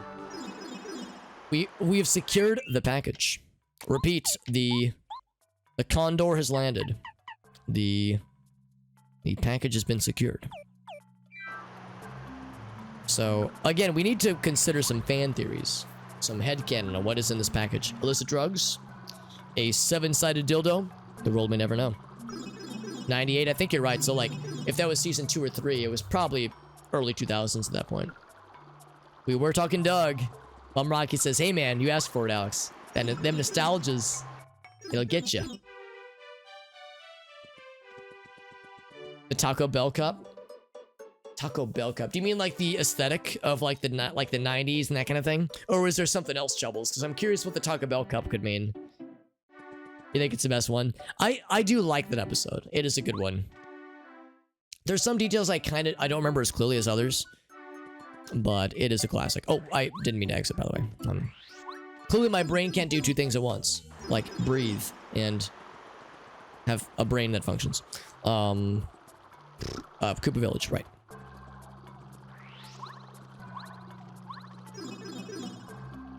It's a briefcase. Yes. Yeah. We don't actually know. It's just a mystery.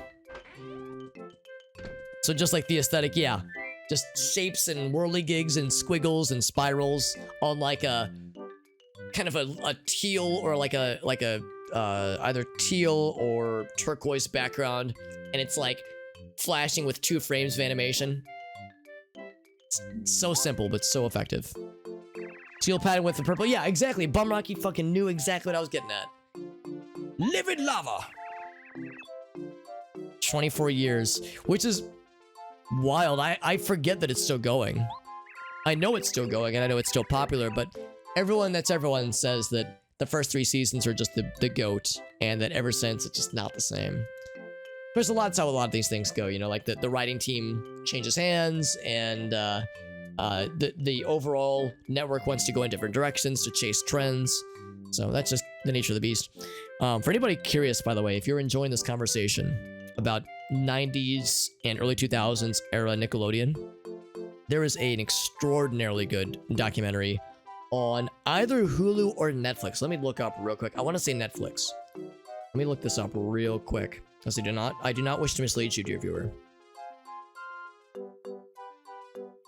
Documentary.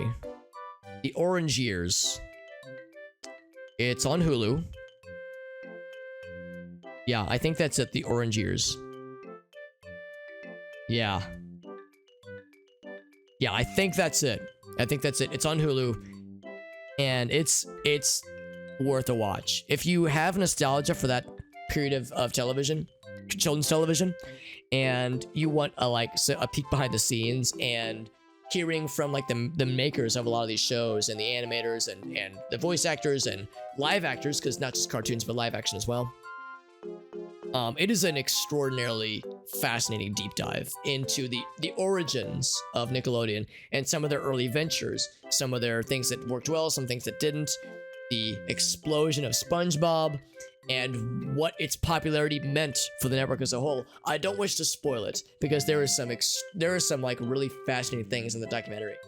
But I'll just say that SpongeBob's popularity was like a ushered in kind of a new era for them, for better or for worse. But yeah, God, what a good documentary. I love that documentary so much. And there are some moments where it's like it reminded me of why I liked that stuff so much. To reveal a little bit about myself, a little bit of Super Hobbit mini story time. So my parents and I separated when I was very, very young, and everyone's cool now. Everyone's fine. Everyone's cordial. My mom, my dad, they're friends now. Everything's fine. But there was a point in time where that wasn't the case. There was a point in time where there was some drama, and people were not talking very nice to each other, and I was stuck in the middle of it, and there were times where it was a bummer. But I had these nice things like cartoons and video games, where I still had a really cool childhood. I didn't really have much trauma in my childhood. Like, I did pretty good. But there were still times where it was kind of lonely. You know, there were still times it was kind of a bummer. And there was a part early on in the documentary where they talk about that. They recognize that it was the 90s. The glass ceiling was not as rigid as it used to be. You know, so women were in the workforce more often. which is a very good thing. But they also recognize that means that kids were having to rely more on, because kids would come home from school before families would get home from their works. So they might be more reliant on older siblings or babysitters, or even in some cases just be on their own for an hour or two, at home. And that's me. I was that kid. I would be at home for an hour or two before my mom got home from work, and it was never a problem. I could entertain myself. And what would I do? I'd plop on the couch, fire up Nickelodeon, and see what's on. And the idea, what they were going for, as they tell it, is that they wanted something to like entertain children when they're home from school and make them feel less lonely in a world that is kind of unkind sometimes. And when I saw that part, I was like, wow, that fucking hit like real hard. And it's like, yeah, that's what it did for me. It helped entertain me. It helped, not make me feel as lonely. It's like, wow, that's incredible. So that's what they were going for from the get-go, and I thought that was extraordinary. So anyway, watch it. It's so good. It's on Hulu. It's probably on other platforms too. It was like very wholesome and also very fascinating. Getting like the production behind the scenes stuff. Some real cool shit. Some really groundbreaking stuff that they did that, competitors like Disney Channel and Cartoon Network obviously picked up on, but they were kind of the OGs in a lot of ways. Some cool stuff, man. First 4 seasons and then the movie, right? Yeah, there's at least one movie, right? A Clear Vision, yeah. But Chasing Trend, yeah, that's what I've heard as well. That it gets a little bit too trendy. The newer seasons, that is. Some seasons that are good, but yeah, some are just kind of so. So that makes sense. Yeah, Seafoam. That's it. That's the right term for it, Chubbles. Thank you. Seafoam background. That's right. Next year in Orlando, Florida. Universal Resort. Oh my god, yeah. Yeah, the Ozone. Jesus. Yeah, exactly. Yeah, Chubbles, they mentioned all of those. And I loved those shows. They were weird, but I loved them. Yeah, there were kind of generations of the shows. There was the early stuff like Salute Your Shorts. And I'm blanking on the other ones, but like there were the early shows. You Can't Do That on Television. Then there was kind of the mid-era. So you got like Kablam. You got like Prometheus and Bob. You had Ren and Stimpy to some degree at least. But yeah, then you got into like more of the late 90s, early 2000s. Then SpongeBob changed the game, man. Nickelodeon was the king. Latchkey Kids. That's right. Yeah, same Chubbles. Yeah. Yeah, and that's the thing. I don't see that as a bad thing. Some people at the time were saying, and I to be perfectly clear, I wholeheartedly disagree with this. But there were people who were saying, women in the workplace, that's so horrible. Mothers in the workplace, how horrible. Think of the children. And it's like, dude, it's okay. The kids, to quote The Who, the kids are all right. Like I think we'll be okay. Because it, like Chubbles kind of pointed out, I think, for me at least, it did help to teach and instill self-reliance and how to entertain myself. I wasn't alone for that long. It was like 1, maybe 2 hours. Like it really wasn't that bad.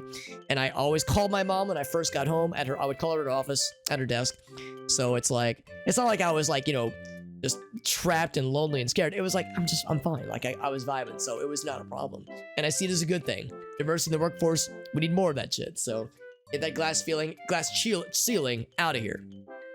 But I do in the same breath though, I will recognize that in other communities it is tougher because without certain amenities, it is harder for a kid to watch themselves, for a few hours even. So it's like I was in a privileged situation. So I guess I have to caveat some of my excitement with just acknowledging that I still had a pretty privileged childhood. Single mom, so we weren't what I would consider, we weren't poor, but we weren't middle class either. Yeah, You Can't Do That on Television. The kids aren't all right. All right, Chubbles, you got me there. Rocko's Modern Life. Rocko's Modern Life is such a great show, and I loved it. And man, there was some very impressive sexual innuendo that went over my head as a kid that my parents probably thought was hilarious. Yeah, I wouldn't say it was weird, but for kids, but for parents and adults were probably like, oh, what's the name of that character? Oh, okay. So I guess there's that if nothing else. Oh man, yeah, Courage the Cowardly Dog, yeah. Was that Cartoon Network? I actually can't remember. Because there was some like kind of spooky stuff in Courage the Cowardly Dog, but Bum Rocky nailed it. Ren and Stimpy, I've mentioned before, as a child, I had a, sorry, I know I'm getting into the fucking weeds here, but as a child, I was raised on a steady diet, television diet, of Beavis and Butthead and Ren and Stimpy. Some of my earliest television memories are watching Beavis and Butthead and Ren and Stimpy. And if that tells you anything about the reason this strange, small bearded man is talking into a microphone before you and why I am the way that I am, I think those two shows were a pretty significant reason for the strange lad you see before you. Ed, Edd, and Eddy was the final one, by the way. That was the final nail in the coffin to secure that I'll be a weird fucking dude when I grew up. But anyway, yeah, Ren and Stimpy. Man, that is not a kid's show. It's a great show and I love it. And I loved watching it as a kid, but goddamn, there's some weird shit. And my dad loved it. He loved Ren and Stimpy. And I gotta remind him on that shit. He would have a laugh about this conversation, but oh buddy, it's not a kid's show. It's some weird fucking mid to late 90s oddness, man. Started, yeah, you're right. It went to MTV where it probably better belonged, honestly. Yeah, it changed the game, man. It changed the game, dude. Oh my god, yeah. Dude, do you remember the fucking episode where he pulls a fucking tooth out and there's the roots that are exposed and they get the pliers and I don't even want to talk about it, man. Let's change the subject, man. I'm making myself uncomfortable. Ah, damn, that shit was for kids. They showed that to children. God, fucking. Do you remember that episode where where like Ren develops like a hair licking addiction, and he like licks all of Ren's hair off her? Maybe it was Stimpy. Maybe it was Stimpy that got the addiction of licking hair. This conversation is going places, man. I need to put the kibosh on this, man. God damn. Jesus. Order of the, oh my god, I remember that name, but I don't remember the episode. I need to do it. I need to like just binge Ren and Stimpy and just full degen myself into its absurdity. Good fucking Christ. He says, by the way, he says, I will indulge myself in this after you're gone. 1 coin. Excellent. Another errand. By the way, it's after 1 a.m. I'm hoping we're nearing the end. Jesus, I was hoping to get into the next dungeon, but it's probably not gonna happen until Wednesday. Oh, coconuts, easy. Easy money. They're delicious. You're gonna crack a tooth, dude. I mean, I'll get one for you, but Chompery beware, you're in for a dentist appointment. Reeks of trees. Oh, man, I don't remember that either. I remember like certain episodes uncomfortably vividly. And I think I was so fucking traumatized as a kid. But I was entertained by them. Traumatized yet entertained. Traumertained. Good fucking Christ. I cannot believe my dad watched me and my brother. Me and my brother watch that show. That shit would not fly for kids nowadays. God fucking damn, dude. Oh man. Yeah, I don't remember that one, Bum Rocky. Searing sand blows up our ooh. Oh my. Ooh, I'll get the shivers thinking about it. Now, if we want to talk about lyrics in Ren and Stimpy, do you already know what I'm gonna? Do I even need to say it, or do you guys know what I'm about to reference? Some serious nostalgia. Same, Jubbles. Same, honestly. Consumed everything my siblings did, yeah. Linkin Park at 12, and then Under Oath, nice, man. That's pretty OG. Okay, the sawing ass job. I'm pretty sure that was the later seasons. In all fairness, I know the scene you're referring to. That is like just shy of a pornographic scene. Let's be honest, all right? There is nothing subtle about that scene. That scene, I went to the pipe again. That scene is 98% orgasmic climaxing without any fluids being shown, and mostly genitals not being shown, mostly. But I'm pretty sure that scene is from the reboot later seasons when they went full hog into degeneracy. And like they weren't trying to be subtle. Fucking goofy. There were, yeah, you're right, JD. I had my Lincoln Logs as well. And being that I grew up in Illinois, I was very much a fan of the land of Lincoln. The Lincoln Logs, that's right.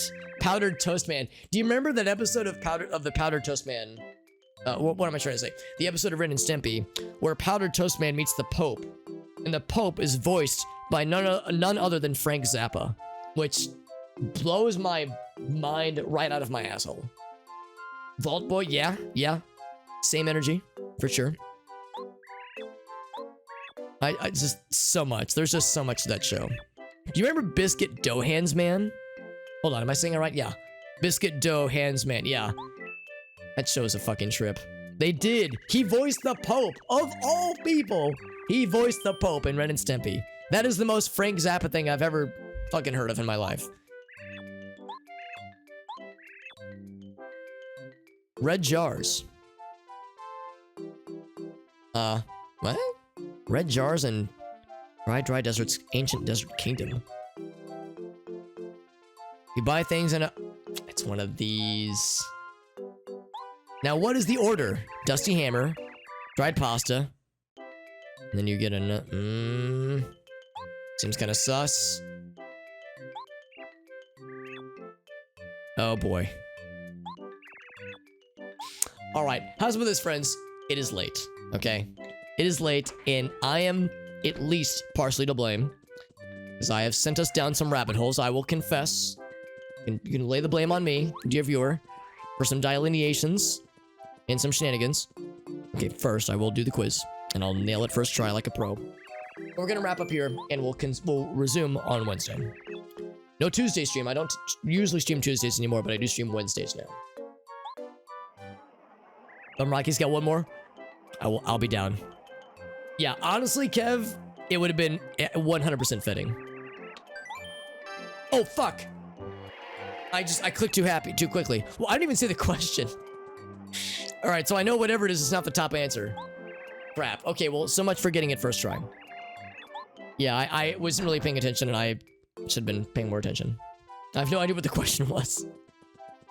That's okay. There'll be more opportunities. Spike Jones serial parody. Oh, yeah.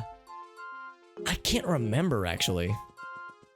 Early Daily Show, yeah. Lewis Black and Steve Carell. Obviously Steve Colbert, but Steve Carell, rather, was on. They would do Steven versus Stephen. Yeah, some early goofs and gags. Jon Stewart, yeah. No, I do like Jon Stewart, and I remember those early days of The Daily Show with great fondness. Chubble, so I'm in 100% agreement there. Some good tangents, man. Chubble says, I'm just here for the vibes, man. I'm just here for the vibes. I appreciate you guys. Let's do this. So I'm gonna say, well, actually, I've already saved. So the Wii U is nice. All I have to do is hit this button, and it's just gonna create a restore point for me. I don't have to manually do it. It'll just bring me right back.